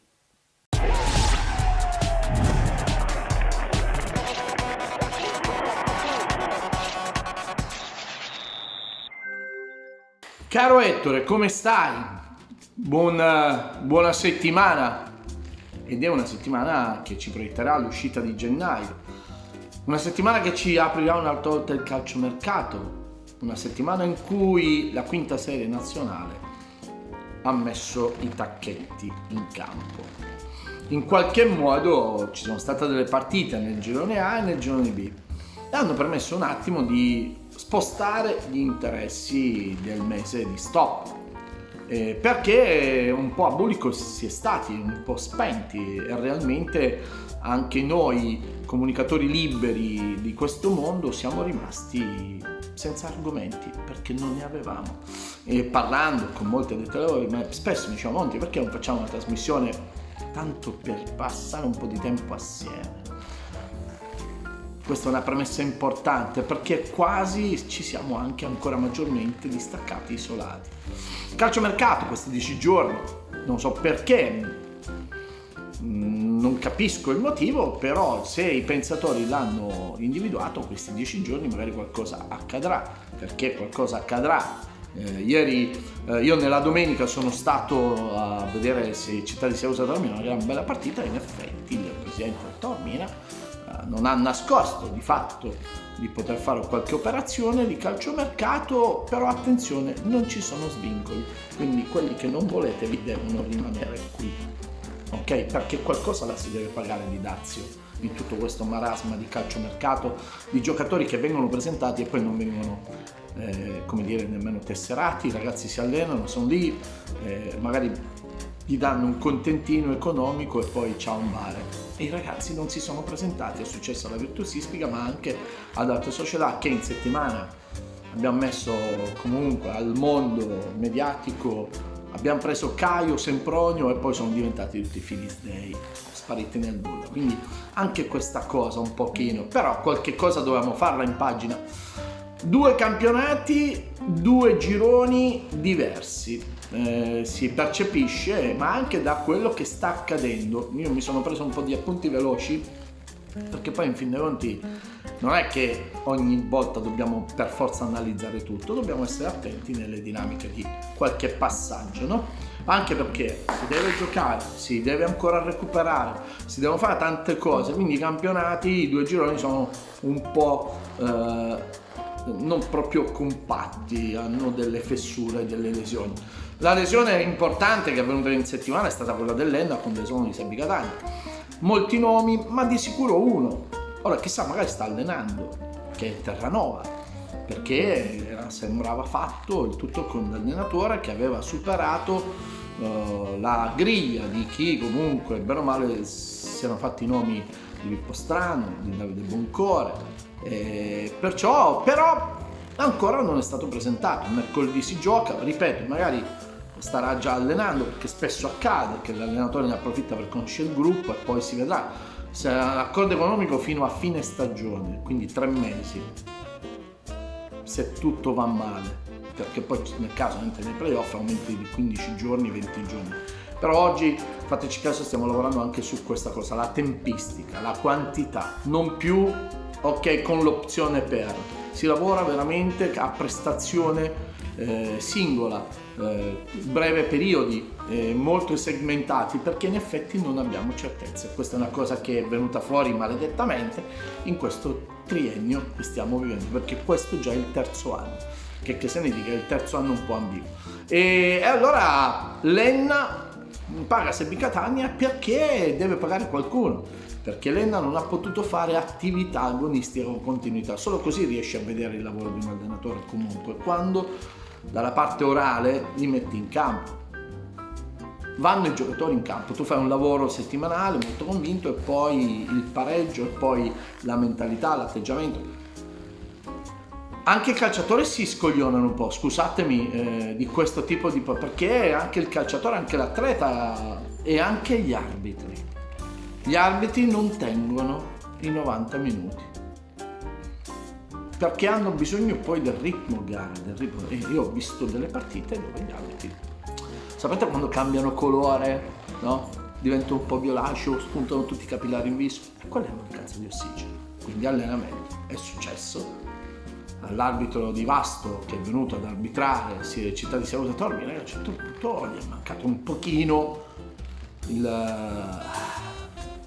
la resistenza, e devo dire la verità, qualche indecisione nasce dalla mancata lucidità fisica, perché non possiamo nasconderci su questa cosa. Quindi continuità per poter vedere meglio, non c'è la continuità, e allora via Sebbi Catania. Occhio anche nel girone A alla un po' confusione che sta nascendo nell'Acregas. Questa sconfitta è pesantissima, ha dato modo al Canicattì di prendere un po' in largo, non bene? E soprattutto le dichiarazioni della signora Giordano, che va via da Agrigento dichiarando che comunque l'amore per Vin Padavano, cuore impavido o cuore debole. Adesso si fanno i nomi di altri comuni. A me preoccupano queste cose qui, ma l'Acregas è distratta da altre cose. gli alterchi con i calciatori, le denunce, le pagine piene di difesa, autodifesa, però conta il campionato, giocatori che vanno, campagna di mercato, non so come, quando e perché, come c'era nei social c'è ehi usciamo, ma dai, però invece dovrebbero tener conto che c'è un campionato da giocare e soprattutto visto i proclami, visto tanta quantità di cose, lo stadio nuovi che entrano, dirigenti che entrano, ritornano. Io ho paura per il mio amico Peppe Anastasi in panchina, ve lo dico col cuore, sto parlando col cuore. Mi preoccupa la tenuta e la resistenza di Peppe in panchina, perché questa situazione è molto delicata, compromessa. Magari ora verrà fuori un messaggio, da pagine, da giornali, da TV vengono dette delle cose che sono semplicemente delle considerazioni emotive, non perché vogliamo mettere un po' di zizzania, ma la zizzania ve la create da soli, devo dire io poi la verità. Nel girone B, bella la partita tra Città di Siracusa e Taormina. Siracusa non vince in casa ed è una problematica, ma ripeto, in questa partita proprio gli è mancato soltanto la possibilità di superare un Cirnigliaro, il Cirni più insuperabile del tonno in scatola. Non si è fatto superare se non dal Mascarigno, il figlio di Peppe Mascara in campo, che ha fatto un gran bel gol, devo dire la verità, ne aveva anche potuto fare un altro, ma veramente il Cirni è stato bravissimo, una partita veramente da top. Il Taormina, anche dalle dichiarazioni del presidente un po' sorprendenti con me a Gol Sicilia, era molto arrabbiato, molto critico per l'atteggiamento mentale che Mister Fornari ha messo in campo, soprattutto negli ultimi 10 minuti. Chissà, vedremo cosa, come, quando e perché. Le altre partite, alcune sono giocate, alcune non si sono giocate, ma attenzione alla squadra delle simpatiche canaglie, quella squadra di bravi ragazzi di Peppe Matarazzo, l'allenatore del Palazzolo, che vince con la Teo Catania. Tutti potrebbero dire, vabbè, ma con la Teo Catania ci vince chiunque. No, tutto quello che non è fatto non puoi dire di averlo già fatto, quindi le vittorie si costruiscono in tanti modi e non c'è un avversario accondiscente, però l'hanno vinta e sono comunque in una situazione di classifica che fa sorridere Graziano Cutrufo, perché la sfida poi, no? Che tutte quelle cose che insomma, è che il Palazzolo di una gestione molto semplice si trova lì a guardare da molto vicino il Città di Siracusa. Ieri tutte e due i Cutrufo comunque erano allo stadio del De Simone, quindi fa capire che non sono lontani, non sono fuori dal calcio, ci sono ma in modo molto diverso, ma sono lì. Parlando con alcuni tifosi molto storici del Città di Siracusa dopo la partita, in effetti i cambiamenti ci sono stati, ma sono sempre soltanto alcuni soggetti che continuano a fare calcio, quindi sarà difficile trovare una novità assoluta in questo mondo. Ci saranno i recuperi mercoledì, ci sarà un altro turno l'ultima domenica di gennaio, ci sarà la Coppa, l'Orre è stato chiaro, per me un obiettivo massimale, il trofeo regionale, ma anche il testa a testa con il Ragusa, mica niente male, hanno vinto tutte e due le partite in casa, Ragusa e Taormina saranno impegnati in Coppa. Cosa dovremmo aspettarci? Un po' di più di continuità. Con il nuovo protocollo c'è più velocità, ma chi controlla i controllori che debbono controllare, chi comunque poi fa le visite, che poi dovrebbe esserci la certificazione, poi ci dovrebbero essere anche i laboratori in grado, gli studi medici in grado di poter attuare tutto questo? Non lo sappiamo. Come ogni cosa, non lo sappiamo. Il silenzio ha senso o la voglia di superare anche questa problematica? Mi raccomando, se c'è un giocatore annunciato, c'è la linguetta del calciomercato, fate il mercato, linguetta, quella là, non il tutorial, la linguetta online. Il calciatore è stato assunto anche per una partita, però fatelo prima di fare la foto. Prima di fare la foto, mentre devi fare un piccolo video, lo abbiamo. Non così che i ragazzi vanno via, poi insomma. Non va bene. Ciao!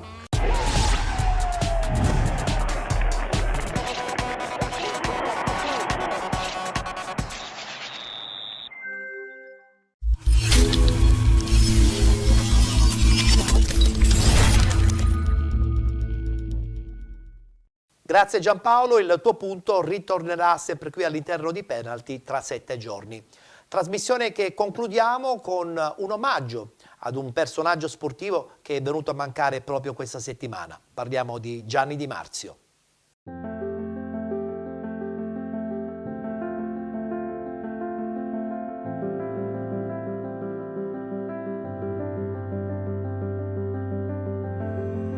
Il mondo del calcio piange la scomparsa di Gianni Di Marzio, deceduto all'età di 82 anni. È stato lui a scoprire il talento di Diego Armando Maradona e tra i due c'è sempre stato un rapporto di grande amicizia.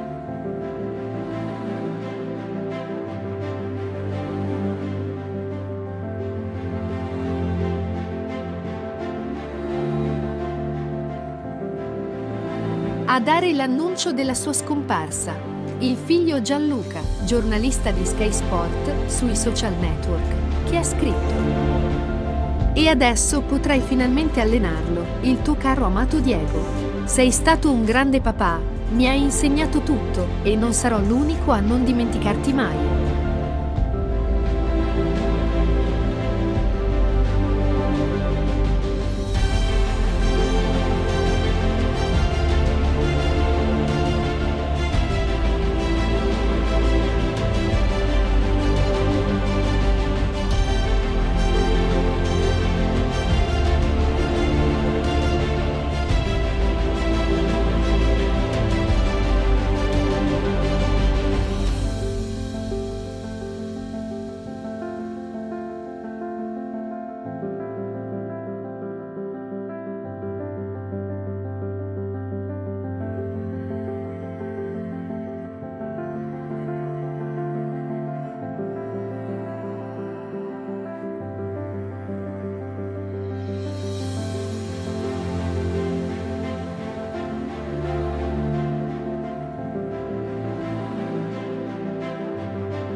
Gioia particolare e personale, perché io sono legatissimo a Catania di un trionfo di 30 anni fa e di uno spareggio a 3 a Roma che siamo andati in Serie A dopo 23 anni, quindi io sono rimasto sempre tifosissimo del Catania, ho anche casa a Cannizzaro qui a Trecicastella, pertanto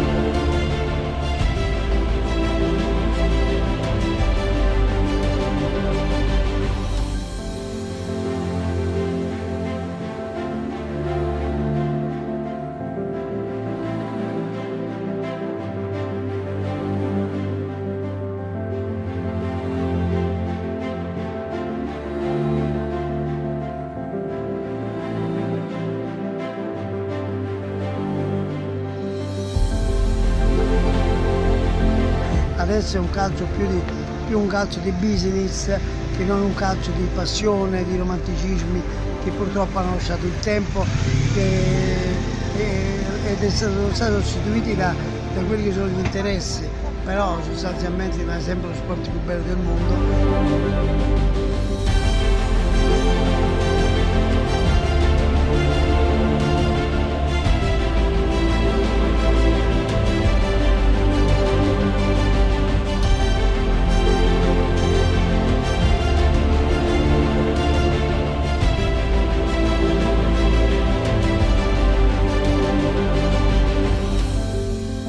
L'augurio è quello di poter andare subito in Serie A, noi siamo gente rapida, veloce, vogliamo il campionato di Serie B, un anno di assestamento e poi subito in A.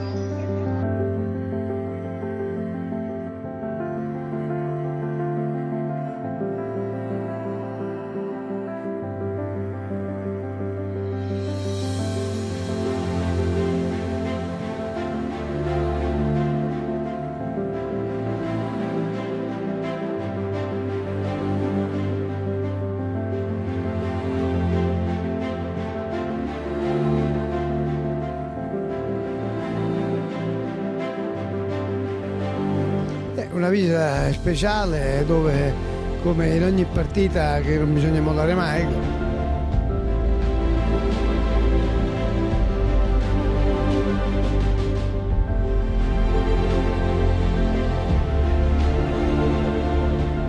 A me non è che mi fece una buona impressione, ho visto piccoletto, così, i capelli così, tracagnotto, ma quando andammo al campo, dopo 10 minuti lo feci uscire. Fece 3 magie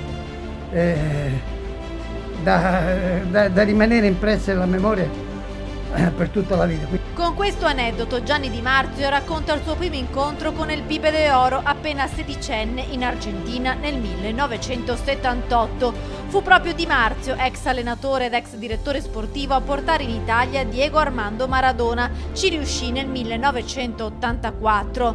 Nel suo studio campeggia una foto storica scattata insieme quando il campione argentino venne a Padova per un amichevole. Maradona e Gianni Di Marzio rimasero amici e restarono in contatto negli anni. Con lui era un rapporto diverso. Negli anni ci siamo frequentati, lui purtroppo è rimasto prigioniero della sua notorietà, nella sua divinità, perché è stato usato come una slot machine. Proprio in questi giorni Di Marzio voleva organizzare un viaggio in Argentina, voleva andare a trovarlo dopo l'intervento di rimozione di un ematoma al cervello. E per me è stato uno shock, perché va via una parte della mia vita. Io onestamente l'ho sempre avuto, non solo diciamo nel mio cuore, ma lo sentivo spesso, cercavo di dargli i suggerimenti giusti. La tristezza per la perdita di un grande patrimonio del calcio, un campione che, dice Di Marzio, è stato spesso usato dagli opportunisti, un condottiero immortale. Maradona è il migliore di tutti i tempi. Maradona è stato solo prigioniero della sua notorietà, è una divinità. Io ho avuto il piacere di farlo conoscere a Napoli. Basterebbe solo questo per spiegare l'impatto che ha avuto un grande conoscitore del calcio come Gianni Di Marzio, che ci lascia a 82 anni e lascia anche nel mondo del calcio un enorme vuoto, una memoria, ma soprattutto l'esempio di una grande passione durata tutta la vita.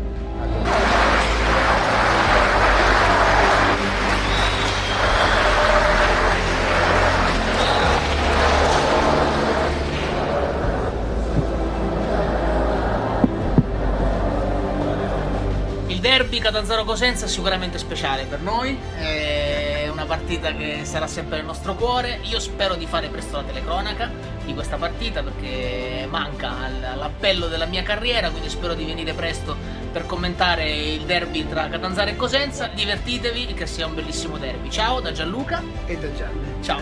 Ciao.